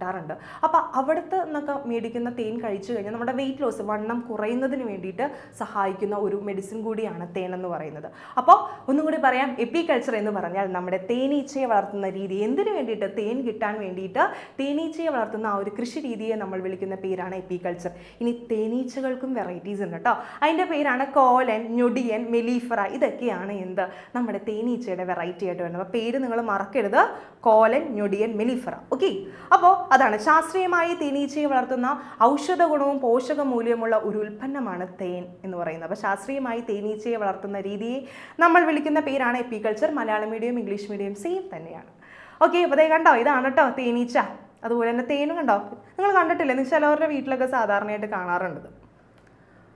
ഇനി അടുത്തതാണ് ക്യൂണിക്കൾച്ചർ. അതായത് നമ്മുടെ റാബിറ്റിലെ മുയലിനെ വളർത്തുന്ന രീതിയെ വിളിക്കുന്ന പേരാണ് ക്യൂണിക്കൾച്ചർ എന്ന്. Scientific way of raring rabbits, അതായത് ശാസ്ത്രീയമായിട്ട് മുയലുകളെ വളർത്തുന്ന രീതിയെ നമ്മൾ വിളിക്കുന്ന പേരാണ് ക്യൂണിക്കൾച്ചർ എന്ന് പറയുന്നത്. ഇതിനകത്ത് വെറൈറ്റീസ് ഉണ്ട്, ഗ്രേ ജയൻറ്റും ഉണ്ട്, അതുപോലെ വൈറ്റ് ജയൻറ്റും ഉണ്ട്. അതെന്തിനാണ്? മാംസത്തിന് വേണ്ടി. കുറേ ആൾക്കാരൊക്കെ മുയലിറച്ചിയൊക്കെ കഴിക്കാറുണ്ട്, അവർക്ക് വേണ്ടി. അങ്ങനത്തെ ഉള്ള ഇത്തിരി ഡിമാൻഡുള്ള സാധനമാണ് മുയൽ. അതാണ് ഗ്രേ ജയൻറ്റും വൈറ്റ് ജയൻറ്റും. പിന്നെ ചില മുയലുകളുടെ രോമം, ഫർ എന്ത് ചെയ്യുന്നുണ്ട്, നമ്മൾ ഉപയോഗിക്കുന്നുണ്ട്. അതിന് എക്സാമ്പിളാണ് ആങ്കോറ എന്ന് പറയുന്നത് കേട്ടോ. അപ്പോൾ രോമത്തിന് വേണ്ടിയിട്ട് വളർത്തുന്നത് ആങ്കോറയും, മാംസത്തിന് വേണ്ടി വളർത്തുന്നത് ഗ്രേ ജയൻറ്റും വൈറ്റ് ജയൻറ്റും ആണ്. അതൊക്കെയാണ് നമ്മുടെ മുയലുകളുടെ വെറൈറ്റി ആയിട്ട് വരുന്നത്. അപ്പോൾ മിസ് ഒരു പ്രാവശ്യം കൂടി പറയാം, നമ്മുടെ മുയലുകളെ ശാസ്ത്രീയമായിട്ട് കൃഷി ചെയ്യുന്ന രീതിയാണ് ഈ പറയുന്ന ക്യൂണിക്കൾച്ചർ എന്ന് പറഞ്ഞാൽ. മലയാളം മീഡിയം ആയാലും ഇംഗ്ലീഷ് മീഡിയം സെയിം തന്നെയാണ് പറയുന്നത്. ഇതിനും വെറൈറ്റീസ് ഉണ്ട്, ഗ്രേ ജയൻറ്റ് ഉണ്ട്, വൈറ്റ് ജയൻറ്റ് ഉണ്ട്, ആങ്കോറ ഉണ്ട്. അതിനകത്ത് ഗ്രേ ജയൻറ്റും വൈറ്റ് ജയൻറ്റും മീറ്റിന് വേണ്ടിയിട്ടാണ്, ആങ്കോറ ഫറിന് വേണ്ടി, രോമത്തിന് വേണ്ടിയിട്ടാണ്. ഓക്കെ, ഇതാണ്ട് മുയൽ ചേട്ടന്മാർ. ഗ്രേ ജയൻറ്റും വൈറ്റ് ജയൻറ്റും കണ്ടില്ല, അപ്പുറത്തൊരു യെല്ലോയിഷ് ഒരു ക്യൂട്ട് മുയലിരിക്കുന്ന കണ്ടില്ലേ, അതാണ് കേട്ടോ ആങ്കോറ എന്ന് പറയുന്നത്. അതിൻ്റെ രോമത്തിന് വേണ്ടിയിട്ടാണ് ബ്ലാങ്കറ്റ് ഒക്കെ ഉണ്ടാക്കാനില്ലേ, അതിന് വേണ്ടിയിട്ടാണ് അതിനെ നമ്മൾ കൃഷി ചെയ്യുന്നത്. ഓക്കെ, ഇനി അപ്പോൾ നെക്സ്റ്റ് കൃഷി രീതിയാണ് മഷ്റൂം കൾട്ടിവേഷൻ. പേരിൽ തന്നെ ഉണ്ട് നമ്മുടെ കൂൺ കൃഷിയുടെ. എൻ്റെ ബാക്കിൽ കണ്ടോ? യെസ്, പക്ഷേ ഈ കൂൺ നമ്മൾ കഴിക്കില്ല കേട്ടോ, ഞാൻ ജസ്റ്റ് ഭംഗിക്ക് വേണ്ടി എടുത്ത് വെച്ചതേ ഉള്ളൂ. അപ്പോൾ മഷ്റൂം കൾട്ടിവേഷൻ എന്ന് വെച്ചാൽ നമ്മുടെ കൂൺ കൃഷിയെ വിളിക്കുന്ന പേരാണ് മക്കളെ മഷ്റൂം കൾട്ടിവേഷൻ എന്ന് പറയുന്നത്. Scientific way of growing mushroom, അതായത് ശാസ്ത്രീയമായി കൂൺ വളർത്തുന്ന രീതിയെ നമ്മൾ വിളിക്കുന്ന പേരാണ് മഷ്റൂം കൾട്ടിവേഷൻ. അതായത് മഷ്റൂം എന്ന് വെച്ചാലും ഈ പറഞ്ഞ പോലെ ഔഷധമാണ്, മെഡിസിനൽ വാല്യൂസ് ഉണ്ട്, അതിൽ ഒരുപാട് ന്യൂട്രീഷൻ, പോഷക സംഭവങ്ങളും ഈ പറയുന്ന ഈ ഒരു മഷ്റൂമിലുണ്ട്. ഓക്കെ, ഇനി എല്ലാ മഷ്റൂമൊന്നും നമ്മൾ കഴിക്കില്ല. നമ്മുടെ പറമ്പിലൊക്കെ കുറേ മഷ്റൂംസ് ഒക്കെ കാണും, അതൊക്കെ കറി വെക്കാമെന്നും പറഞ്ഞ് അതൊന്നും ആരും എടുത്തുകൊണ്ട് വരരുത് കേട്ടോ. കാര്യം ചില മഷ്റൂംസിൽ, ചില കൂണുകളിൽ വിഷാംശം കൂടുതലാണ്. അപ്പോൾ കഴിക്കാൻ പറ്റുന്ന ചില വെറൈറ്റീസേ ഉള്ളൂ, അപ്പോൾ അത് മാത്രമേ കഴിക്കാൻ പാടുള്ളൂ. അപ്പോൾ മെയിനായിട്ട് വരുന്നത് ബോട്ടം മഷ്റൂമും അതുപോലെ തന്നെ ഓയിസ്റ്റർ മഷ്റൂമാണ്. അതാണ് സാധാരണ എഡിബിളായിട്ട് ഭക്ഷിക്കാനായിട്ട് നമ്മൾ യൂസ് ചെയ്യുന്നത്. തന്നെ മലയാളത്തിൽ ചിപ്പിക്കൂടും പാൽക്കൂണും എന്നാണ് പറയുന്നത് കേട്ടോ. അപ്പോൾ എല്ലാ കൂണുകളും കഴിക്കാൻ പറ്റില്ല, ചില വെറൈറ്റീസ് മാത്രമേ നമുക്ക് കഴിക്കാൻ പറ്റുള്ളൂ. അപ്പോൾ പല സ്ഥലത്തും മുളച്ചു വരുന്ന സാധനങ്ങളൊക്കെ അമ്മേ നമുക്ക് കൂൺ കൃഷി ചെയ്യാമെന്നും പറഞ്ഞ്, അല്ലെങ്കിൽ കൂൺ കറി വെക്കാമെന്നും പറഞ്ഞ് ആരും എടുത്തുകൊണ്ട് വരരുത്, അതൊന്നും ചിലപ്പോൾ എഡിബിൾ ആയിരിക്കില്ല. ഓക്കെ, അപ്പോൾ ഇത്രയേ ഉള്ളൂ മഷ്റൂം കൾട്ടിവേഷൻ എന്ന് വെച്ചാൽ. ശാസ്ത്രീയമായി കൂൺ വളർത്തുന്നതിനെ നമ്മൾ വിളിക്കുന്ന പേരാണ് മഷ്റൂം കൾട്ടിവേഷൻ. വെറൈറ്റീസ് ആണ് ഇതൊക്കെ, നമ്മുടെ ബോട്ടം മഷ്റൂമും അതുപോലെ ഓയിസ്റ്റർ മഷ്റൂം അല്ലെങ്കിൽ ചിപ്പിക്കൂണും പാൽക്കൂണുമാണ് ഇതിൻ്റെ വെറൈറ്റീസ് ആയിട്ട് വരുന്നത്. ഓക്കെ, കണ്ടോ നല്ല ഭംഗിയുള്ള കൂണുകൾ മക്കളെ. പക്ഷേ ഈ കൂണുകളൊന്നും കഴിക്കാൻ പറ്റില്ല കേട്ടോ. ഞാൻ പറഞ്ഞില്ലേ, ചിപ്പിക്കൂണും അതുപോലെ പാൽക്കൂണും ഓയിസ്റ്ററും ബോട്ടവും മാത്രമേ കഴിക്കാൻ പറ്റുള്ളൂ. യെസ്, ഇനി നമ്മൾ പഠിക്കുന്ന അടുത്ത ടോപ്പിക്കാണ് ഹോർട്ടിക്കൾച്ചർ.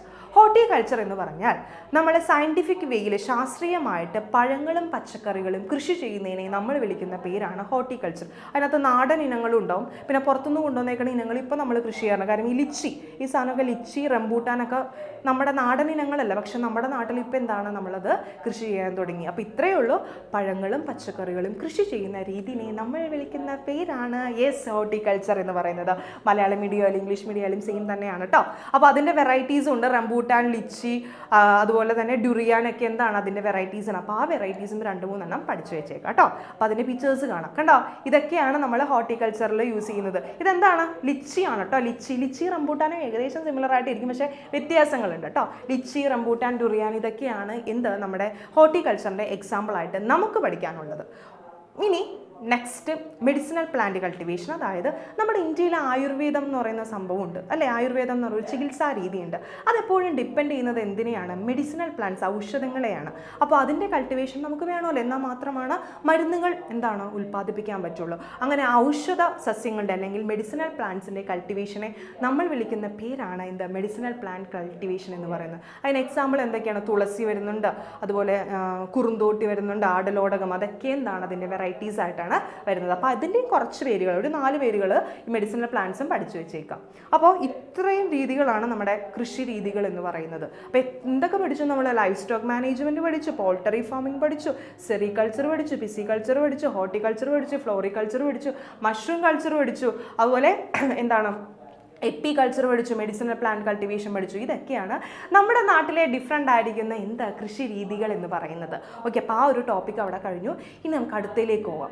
ആധുനിക കൃഷി രീതികൾ പിന്തുടരുന്നത് കൊണ്ടുള്ള പ്രയോജനങ്ങൾ, അല്ലെങ്കിൽ മോഡേൺ അഗ്രികൾച്ചർ പ്രാക്ടീസ് കൊണ്ട് നമുക്ക് എന്തൊക്കെ അഡ്വാൻറ്റേജസ് ആണ് കിട്ടുന്നതെന്നാണ് പറയുന്നത്. അപ്പോൾ അവർ ഫസ്റ്റ് പറയുന്നത് ഇൻക്രീസ് പ്രൊഡക്ടിവിറ്റി, ഉൽപ്പാദനം വർദ്ധിപ്പിക്കുക നമുക്ക്. അതായത് നമ്മുടെ ഈ പറയുന്ന നമുക്ക് ഇത്ര കിട്ടുന്നതിന് പകരം അതിൻ്റെ ഇരട്ടി ഉൽപ്പാദനം നമുക്ക് വർദ്ധിപ്പിച്ചെടുക്കാനായിട്ട് മോഡേൺ ആയിരിക്കുന്ന അഗ്രികൾച്ചർ പ്രാക്ടീസ് കൊണ്ട് നമുക്ക് സാധിക്കും. അതുപോലെ reduce the cost of production, ഉൽപ്പാദന ചെലവ് കുറയ്ക്കാൻ പറ്റും. അതുപോലെ പ്രിവെൻറ്റ് പെസ്റ്റ് ആൻഡ് വീഡ്സ്, അതായത് കളകളെയും കീടങ്ങളെയും നിയന്ത്രിക്കാം. ഈ വീഡ്സ് അല്ലെങ്കിൽ കള എന്ന് ഉദ്ദേശിക്കുന്നത് എന്താണെന്നറിയാമോ? നമ്മൾ കൃഷി ചെയ്യുന്നതിൻ്റെ ഇടയ്ക്ക് കുഞ്ഞു അൺവാണ്ടഡ് ആയിരിക്കുന്ന പ്ലാന്റ്സ് മുളച്ചു വരില്ലേ, കുഞ്ഞു പുല്ലുകൾ, അതിനെയാണ് കള അല്ലെങ്കിൽ വീഡ്സ് എന്ന് പറയുന്നത്. അതിനെയൊക്കെ കൺട്രോൾ ചെയ്യാനായിട്ട് നമ്മുടെ ഈ പറയുന്ന മോഡേൺ അഗ്രികൾച്ചർ പ്രാക്ടീസ് വഴി നടക്കുന്നു. പിന്നെ അതുപോലെ മേക്ക് ഫാമിംഗ് ഈസി, കൃഷി കുറച്ചും കൂടി ഈസി ആക്കുന്നു. പിന്നെ അതുപോലെ വേസ്റ്റ്, മാലിന്യ സംസ്കരണം കുറച്ചും കൂടി ഈസി ആകും. അതുപോലെ ഓവർകം ലാൻഡ് ലിമിറ്റേഷൻ, അതായത് സ്ഥലമില്ലെങ്കിലൊക്കെ നമുക്ക് കൃഷി ചെയ്യാൻ മനസ്സുണ്ടെങ്കിൽ നമുക്ക് ഈ പറയുന്ന മോഡേൺ അഗ്രികൾച്ചർ പ്രാക്ടീസ് വെച്ചിട്ട് നമുക്ക് കൃഷി ചെയ്യാനായിട്ട് പറ്റും. ഇത് വെരി വെരി ഇമ്പോർട്ടൻ്റ് ആണ് കേട്ടോ. ഭയങ്കര ഇമ്പോർട്ടൻ്റ് ആയിരിക്കുന്ന ടോപ്പിക്കാണ് ഇത്. നിങ്ങൾ എന്തായാലും പഠിച്ചിരിക്കണം കേട്ടോ. അതായത് മോഡേൺ അഗ്രികൾച്ചർ പ്രാക്ടീസ് മൂലം അല്ലെങ്കിൽ ആധുനിക കൃഷി രീതികൾ മൂലം നമുക്ക് എന്തൊക്കെ പ്രയോജനങ്ങളാണ് കിട്ടുന്നതെന്നുള്ളത് വെരി വെരി ഇമ്പോർട്ടൻ്റ് കേട്ടോ. ഇനി ഈ മോഡേൺ അഗ്രികൾച്ചർ പ്രാക്ടീസ് ഏതൊക്കെയാണെന്നാണ് നമ്മൾ ഇതിനടുത്ത് പഠിക്കുന്നത്. അതിനകത്ത് ഒന്നാണ് പോളിഹൗസ് ഫാമിംഗ്.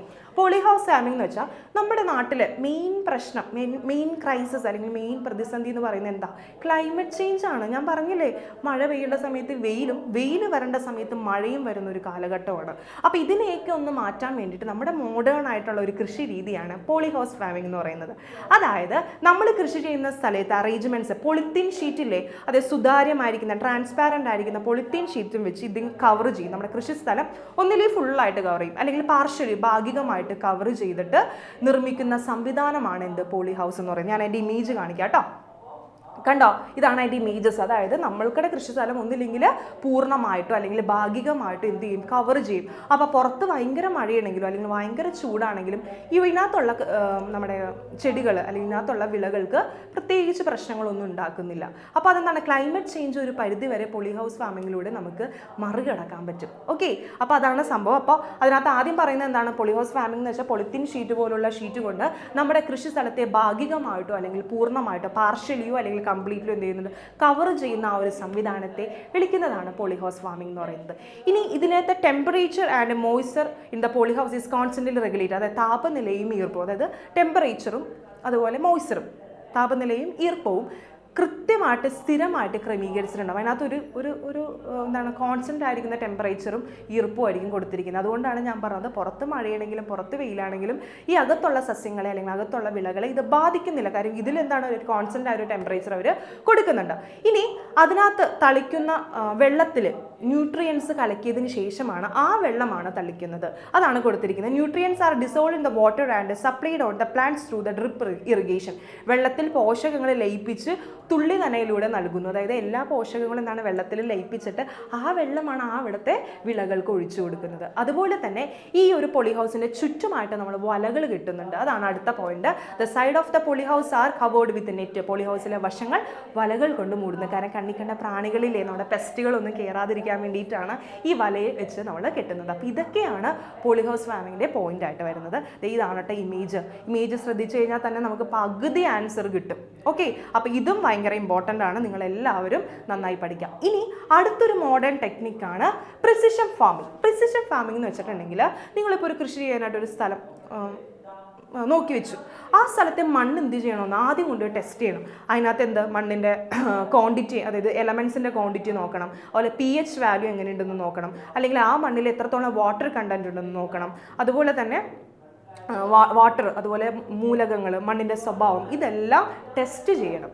ടെസ്റ്റ് ചെയ്തിട്ട് ഓക്കെ ആണെന്ന് കണ്ടു കഴിഞ്ഞിട്ടുണ്ടെങ്കിൽ ആ മണ്ണിൽ പൊതിഞ്ഞിട്ട് കുഞ്ഞു ഹോൾസ് ഇട്ടിട്ട് അതിനകത്ത് എന്ത് ചെയ്യുക, കൃഷി നടത്തുക. ഓക്കെ, ഞാൻ പിക്ചർ കാണിച്ച കുറച്ചും കൂടി മനസ്സിലാകും കേട്ടോ. കണ്ടോ, അതായത് നമ്മുടെ ഈ പറയുന്ന മണ്ണിനെ ആദ്യം പോളിത്തീൻ ഷീറ്റ് വെച്ച് കവർ ചെയ്തിട്ട് അതിനകത്ത് കുറച്ച് ഹോൾസ് ഇട്ട് അതിൻ്റെ ഉള്ളിലാണ് വിത്തിടുന്നത്.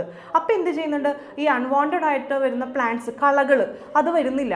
അതുപോലെ ഇറിഗേഷൻ നമുക്ക് ലിമിറ്റ്, ജലസേചനം നമുക്കൊരു പരിധി വരെ കുറേ വേസ്റ്റ് വരുന്നില്ല. ആ സ്ഥലത്ത് മാത്രം നനച്ചു കൊടുത്താൽ മതി. പിന്നെ കാട് പിടിക്കലോ കാര്യങ്ങളോ ഒന്നുമില്ല. നമുക്ക് കുറച്ചും കൂടി ഈസി ആകുന്നു. ഒരു പുതിയ ടെക്നിക്കാണ്. പിന്നെ ഈ മണ്ണ് ടെസ്റ്റ് ചെയ്തിട്ടാണ് ഈ കൃഷി ചെയ്യുന്നതെന്ന് ഞാൻ പറഞ്ഞില്ലേ.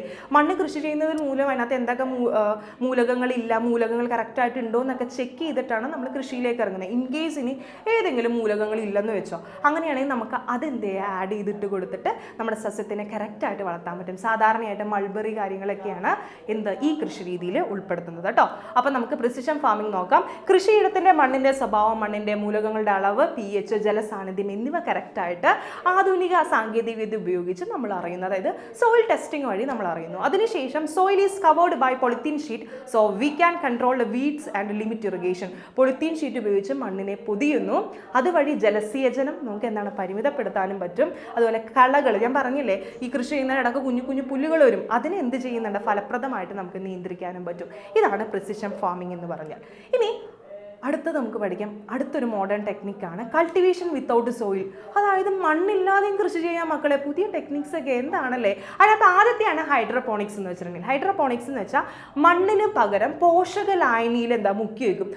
നമ്മുടെ വീട്ടിൽ ഈ മണി പ്ലാന്റ് ഒക്കെ കണ്ടിട്ടില്ലേ, ചില ബോട്ടിൽസിൽ വെള്ളത്തിൽ ഇറക്കി വെക്കുന്നത്, ആ സംഭവം തന്നെയാണ്. പക്ഷേ ഇത് കൃഷി രീതിയാണ്. അപ്പോൾ കൃഷി രീതി ആയതുകൊണ്ട് തന്നെ ആ വെള്ളത്തിൽ ന്യൂട്രീഷൻസ് കലക്കിയിട്ടുണ്ടാകും. അപ്പോൾ ആ വിളകൾക്ക് അല്ലെങ്കിൽ ആ ചെടിക്ക് അല്ലെങ്കിൽ ആ ഒരു സസ്യത്തിന് ആവശ്യമായിട്ടുള്ള ന്യൂട്രീഷൻസ് ആ വെള്ളത്തിൽ നിന്ന് കിട്ടുന്നു. ആ രീതിയെ നമ്മൾ വിളിക്കുന്ന പേരാണ് ഹൈഡ്രോപോണിക്സ്. നമ്മുടെ സോയിലില്ലാതെ, മണ്ണില്ലാതെ കൃഷി ചെയ്യുന്ന രീതിയാണ് ഇത് ഹൈഡ്രോപോണിക്സ് എന്ന് പറയുന്നത്. In hydroponics plants R grown in the nutrient solution. ചെടികളെ പോഷക ലായനിയിൽ വളർത്തുന്ന രീതിയാണ് ഹൈഡ്രോപോണിക്സ് എന്ന് പറയുന്നത്. കുറച്ച് ഇമേജസ് നമുക്ക് കാണാം കേട്ടോ. കണ്ടോ, ഇതൊക്കെയാണ്. അതായത് മണ്ണിലല്ല, മറിച്ച് അതിൻ്റെ വേര് എവിടെ വന്നാൽ മുക്കിയിരിക്കുന്നത്, നമ്മുടെ പോഷക ലായനിയിൽ, ന്യൂട്രിയൻ സൊല്യൂഷൻസിലാണ് മുങ്ങിയിരിക്കുന്നത് കേട്ടോ. ഇതൊക്കെ അതിൻ്റെ ഓരോരോ ഇമേജസ് ആണ്. കണ്ടോ, ഇതാണ് കൃഷി ചെയ്യുന്ന രീതി കേട്ടോ. ഓക്കെ, സാധാരണയായിട്ട് നമ്മുടെ നാട്ടിലും ഈ കൃഷി ചെയ്യുന്നുണ്ട് കേട്ടോ. അതായത് പുറത്തുള്ള കൺട്രീസിലല്ല, മറിച്ച് നമ്മുടെ നാട്ടിലും ചെയ്യുന്നത്. നമ്മുടെ മല്ലിയിലേക്കില്ലേ, അതൊക്കെ ഇതുപോലെയാണ് വളർത്തുന്നത്. അതായത് പോഷക ലായനിയിൽ മുക്കി വെച്ചിട്ട് അപ്പോൾ ഒരുപാട് കിട്ടും നമുക്ക്. അതുപോലെ പലതും ഉണ്ട്. ഓക്കെ, ഇനി മണ്ണില്ലാതെയുള്ള മറ്റൊരു കൃഷി രീതിയാണ് എയറോപോണിക്സ് എന്ന് പറയും. എയറോപോണിക്സ് എന്ന് വെച്ചാൽ വേരുകൾ വായുവിൽ ഇങ്ങനെ തൂക്കിയിടും. ഓക്കെ, എന്നിട്ട് എന്ത് ചെയ്യുന്നത് വെച്ചിട്ടുണ്ടെങ്കിൽ അതിനാവശ്യമായിട്ടുള്ള ന്യൂട്രീഷൻസ് ഈ വേരിൽ ഇങ്ങനെ സ്പ്രേ ചെയ്തുകൊണ്ടിരിക്കും. അതാണ് എയറോപോണിക്സ് എന്ന് വെച്ചാൽ. വേരുകൾ വായുവിലേക്ക് വളർന്നിറങ്ങുന്ന രീതിയാണ്. സസ്യങ്ങളെ വളർത്തി പോഷകങ്ങൾ വേരുകളിൽ നേരിട്ട് സ്പ്രേ ചെയ്ത് കൊടുക്കുന്നു. അതിനെയാണ് എയറോപോണിക്സ് എന്ന് പറയുന്നത്. In aeroponics plants R grown in such a way that their roots grow into air and nutrients are sprayed directly on roots. അതായത് റൂട്ട്സിലേക്ക് ന്യൂട്രിയൻസിനെ ഡയറക്റ്റ്ലി സ്പ്രേ ചെയ്യുന്ന രീതിയെ വിളിക്കുന്ന പേരാണ് എയറോപോണിക്സ്. അപ്പോൾ സാധാരണ ചോദിക്കാറുണ്ട് മണ്ണില്ലാത്ത കൃഷി രീതികൾ ഏതൊക്കെയാണ്. യെസ്, ഹൈഡ്രോപോണിക്സും എയറോപോണിക്സും. മാറിപ്പോകരുത് കേട്ടോ, മറന്നും പോകരുത്. അപ്പോൾ മണ്ണില്ലാതെ ചെയ്യുന്ന കൃഷി രീതികളാണ് ഹൈഡ്രോപോണിക്സും എയറോപോണിക്സും. അപ്പോൾ എയറോപോണിക്സിൻ്റെ കുറച്ച് ഇമേജസ് കാണിക്കാം കേട്ടോ. ഈ കൊടുത്തിരിക്കുന്ന വേര് കണ്ടില്ലേ, ഈ വേരിലേക്ക് എന്ത് ചെയ്യുന്നു, സ്പ്രേ ചെയ്ത് കൊടുക്കുന്നു. ന്യൂട്രിയൻസ് അടങ്ങിയിരിക്കുന്ന ആ ഒരു സൊല്യൂഷൻസ് സ്പ്രേ ചെയ്ത് കൊടുക്കുന്നു. ഇതൊക്കെയാണ് അതിൻ്റെ ഡിഫറെൻറ്റ് എലമെൻറ്റ്സ്. ഇനി അടുത്തതാണ് നാടൻ ഇനങ്ങൾ. നമ്മുടെ നാട്ടിൽ നാടൻ ഇനങ്ങളുണ്ട്. ഈ നാടൻ ഇനങ്ങൾ കൊണ്ട് നമുക്ക് പ്രത്യേകിച്ച് നല്ല ഗുണങ്ങളാണ് ഉള്ളത്. കാര്യം എന്തെന്ന് വെച്ചാൽ ഇവരെ പ്രത്യേകിച്ചൊന്നും പരിപാലിക്കേണ്ട കാര്യമില്ല അല്ലേ. നാടൻ ഇനങ്ങൾ തന്നെ വളർന്നു, നമ്മൾ നോക്കിയില്ലെങ്കിലും വെള്ളം ഒഴിച്ചു കൊടുത്തില്ലെങ്കിലും ഇനി ക്ലൈമറ്റ് ചേഞ്ച് ആയാലൊന്നും ഇവർക്ക് വലിയ പ്രശ്നമൊന്നുമില്ല, ഇവർ തന്നെ അങ്ങ് വളർന്നോളും. അപ്പോൾ അതിൻ്റെ വെറൈറ്റീസാണ് പറയുന്നത്. മാംഗോൻ്റെ വെറൈറ്റീസാണ് മൂവാണ്ടനും കിളിച്ചുണ്ടനും. കേട്ടിട്ടില്ലേ, മൂവാണ്ടൻ മാങ്ങയും കിളിച്ചുണ്ടൻ മാമ്പഴവും. ഇനി പ്ലാന്റെയിൻ, വാഴയുടെ ആണെങ്കിൽ ഞാലിപ്പൂവനും പാളയും പാളയംകുളവും. അതുപോലെ യാം ചേമ്പിൻ്റെ ആണെങ്കിൽ കോളാമ്പിയും താമരക്കണ്ണനും. ഇനി ട്യൂബർ കിഴങ്ങിലാണെങ്കിൽ നമ്മുടെ നനകിഴങ്ങും അതുപോലെ തന്നെ ചെറുവള്ളിയും. ഇതൊക്കെയാണ് നമ്മുടെ ഈ നാടൻ ഇനങ്ങളുടെ വെറൈറ്റീസ് ആയിട്ട് വരുന്നത്. അപ്പോൾ നിങ്ങൾ 2-3 വെറൈറ്റീസിൻ്റെ പേര് പഠിക്കുക. ഇതിനകത്ത് ഈ പറഞ്ഞ പോലെ പഴത്തിൻ്റെ ആയാലും മാങ്ങയുടെ ഒന്നും പഠിക്കേണ്ട കാര്യമില്ല. നമ്മൾ സ്ഥിരം സാധാരണയായിട്ട് യൂസ് ചെയ്യുന്ന വേർഡ്സുകളാണ്. അപ്പോൾ അതൊന്ന് പഠിച്ചു വെച്ചേക്കാം, ജസ്റ്റ് ഒന്ന് മൈൻഡിൽ കയറ്റിയേക്കണേ.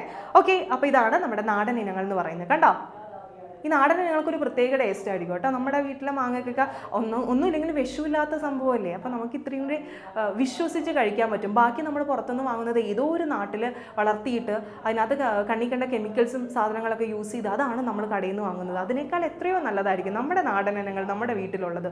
ഓക്കെ, ഇനി ഈ നാടൻ ഇനങ്ങൾ പഴങ്ങളും പച്ചക്കറികളും മാത്രമല്ല, മറിച്ച് എന്താണ് ആനിമൽസ്, നമ്മുടെ നാട്ടിൽ സാധാരണയായിട്ട് കാണുന്ന നാടൻ ഇനങ്ങളുടെ പേരുകളാണ് കൊടുത്തിരിക്കുന്നത്. കവ്വു ആണെങ്കിൽ വെച്ചൂറും കാസർഗോഡ് കുള്ളനുമാണ് നമ്മുടെ പശുവിൻ്റെ വെറൈറ്റീസ് ആയിട്ട് വരുന്നത് കേട്ടോ. നമ്മുടെ നാട്ടിൻപുറത്ത് കാണുന്നത് ഏതാണ്? ഒന്നില്ലെങ്കിൽ വെച്ചൂർ പശു അല്ലെങ്കിൽ കാസർഗോഡ് കുള്ളനും ആയിരിക്കും.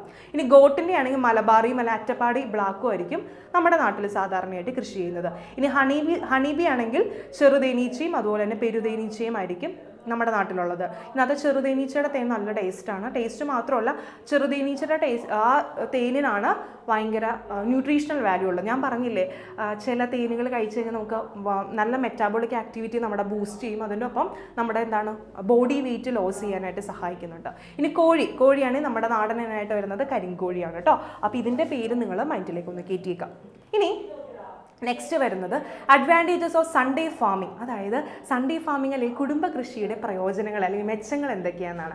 ആദ്യത്തേന്ന് വെച്ചാൽ യൂട്ടിലൈസേഷൻ ഓഫ് ബാരൻ ലാൻഡ്, അതായത് തരിശു നിലങ്ങളുടെ വിനിയോഗം. നമ്മുടെ വീടിൻ്റെ അവിടെ ഇവിടെയൊക്കെ പറമ്പായിട്ടൊക്കെ കിടക്കുന്ന സ്ഥലങ്ങൾ എന്ത് ചെയ്യും, നമ്മുടെ വീട്ടിൽ എല്ലാവരും കൂടി കൃഷി ചെയ്യാൻ ഇറങ്ങിയിട്ടുണ്ടെങ്കിൽ അതെല്ലാം ആ തരിശു നിലങ്ങളൊക്കെ നമ്മൾ മാക്സിമം യൂസ് ചെയ്യാൻ തുടങ്ങും. അപ്പോൾ അതൊരു നല്ലൊരു കാര്യം. രണ്ടാമതെന്ന് വെച്ചാൽ വിഷമില്ലാത്ത ഭക്ഷണം. ഞാൻ പറഞ്ഞില്ലേ, നമ്മുടെ വീട്ടിലുള്ള ആൾക്കാർ നമ്മുടെ വീട്ടിൽ തന്നെ കൃഷി ചെയ്യുകയാണെങ്കിൽ നമുക്ക് വിഷമില്ലാത്ത ഭക്ഷണമാണ് കിട്ടുന്നത്. ഈ തമിഴ്നാട്ടിൽ അങ്ങനെ മെൻഷൻ ചെയ്ത് പറഞ്ഞതല്ല കേട്ടോ, മറ്റു നാട്ടിൽ കൃഷി ചെയ്യുന്ന സാധനങ്ങൾ നമ്മുടെ നാട്ടിലേക്ക് എത്താൻ തന്നെ ഒരു 3-4 ദിവസം പിടിക്കും. അപ്പോൾ അവരെന്ത് ചെയ്യുന്നുണ്ട്, വാടിപ്പോകാതിരിക്കാനും അങ്ങനെയുള്ള കാര്യത്തിനൊക്കെ വേണ്ടിയിട്ട് കെമിക്കൽസ് എന്തായാലും സ്പ്രേ ചെയ്യുന്നുണ്ട്. എല്ലാവരും ലാഭം നോക്കാതെ ഒന്നും ഒരു കാര്യവും ചെയ്യില്ല.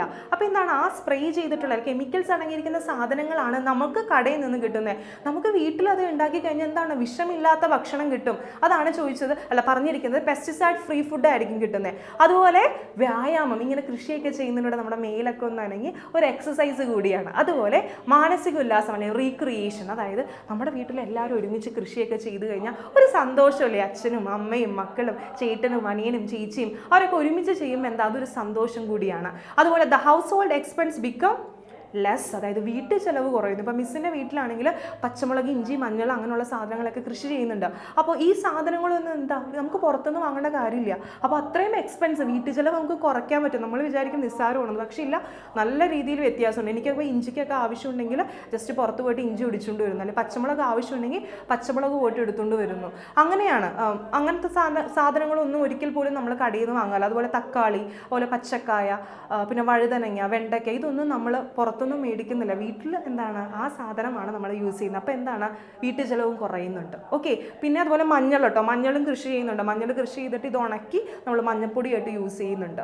ഓക്കെ, അപ്പോൾ അതൊക്കെ നമ്മുടെ വീട്ടു ചിലവ് ഒരു പരിധി വരെ കുറയ്ക്കാനായിട്ട് സൺഡേ ഫാമിങ്ങും കുടുംബ കൃഷിയൊക്കെ സഹായിക്കുന്നുണ്ട്. അടുത്തത്, കുടുംബത്തിൽ കൂട്ടായ്മ ഉണ്ടാവും. അതായത് the unity in the family is strength ഉണ്ട്. അതായത് ഫാമിലിയിലൊരു കൂട്ടായ്മ, നമ്മളെല്ലാം ഇങ്ങനെ ഒഴിവ് സമയങ്ങളിൽ കൃഷിയൊക്കെ ചെയ്യുമ്പോൾ അതും ഇതൊക്കെ മിണ്ടിയും പറഞ്ഞും കളിച്ചും ചിരിച്ചൊക്കെ ആ ഒരു യൂണിറ്റി എന്ത് ചെയ്യും, അല്ലെങ്കിൽ ആ ഒരു കൂട്ടായ്മ കുറച്ചും കൂടി സ്ട്രെങ്തൻ ആവും അല്ലെങ്കിൽ ശക്തമാവും. ഇതൊക്കെയാണ് സൺഡേ ഫാമിങ്ങിൻ്റെ ഗുണങ്ങളെന്ന് പറയുന്നത്. ഇതും ഭയങ്കര ഇമ്പോർട്ടൻ്റ് ആണ്, നിങ്ങൾ എന്തായാലും പഠിക്കണം കേട്ടോ, സാധാരണയായിട്ട് ചോദിക്കാറുണ്ട്. ഓക്കെ, ഇനി നെക്സ്റ്റ് നമ്മുടെ ഈ പറയുന്ന കൃഷി, നമ്മൾ ആദ്യം ആ ഒരു ഫസ്റ്റ് ചാപ്റ്റർ തുടങ്ങിയ സമയത്ത് പറയുന്ന ഒരുപാട് പ്രതിസന്ധികളുണ്ട്. കാലാവസ്ഥ മാറ്റമുണ്ട്, ഫോൾ ഇൻ പ്രൈസ്, അതായത് ഉൽപ്പാദന ചെലവ് കൂടുന്നുണ്ട്, അതുപോലെ വിളനഷ്ടം സംഭവിക്കുന്നുണ്ട്, അതുപോലെ മിഡിൽ മാൻ്റെ എക്സ്പ്ലോയിറ്റേഷൻ, അതായത് ഇടനിലക്കാരൻ്റെ ചൂഷണം. ഇതൊക്കെ നമ്മുടെ പ്രതിസന്ധികൾ അല്ലെങ്കിൽ ക്രൈസിസ് ആണ്. അതിനെ മറികടക്കാൻ എന്തൊക്കെ ചെയ്യാൻ പറ്റുമെന്നാണ് പറയുന്നത്. ഫസ്റ്റ് പറയുന്ന കാലാവസ്ഥ മാറ്റം കേട്ടോ. കാലാവസ്ഥ മാറ്റത്തിൽ അവർ പറയുന്നത് നമ്മുടെ പോളിഹൗസ് ഫാമിങ്ങും ഹൈഡ്രോപോണിക്സ് എന്ന് പറയുന്ന മോഡേൺ ടെക്നിക്ക് യൂസ് ചെയ്താൽ മതി. അതായത് പുറത്ത് മഴ അല്ലെങ്കിൽ ഭയങ്കര ചൂടാണെങ്കിലും നമ്മുടെ പോളിഹൗസ് അത് നടത്തുന്നത് വഴി എന്താണ്, പുറത്തെ കാലാവസ്ഥ നമ്മളെ ബാധിക്കുന്നില്ല. ഹൈഡ്രോപോണിക്സ് ആയാലും അങ്ങനെ തന്നെയാണ്.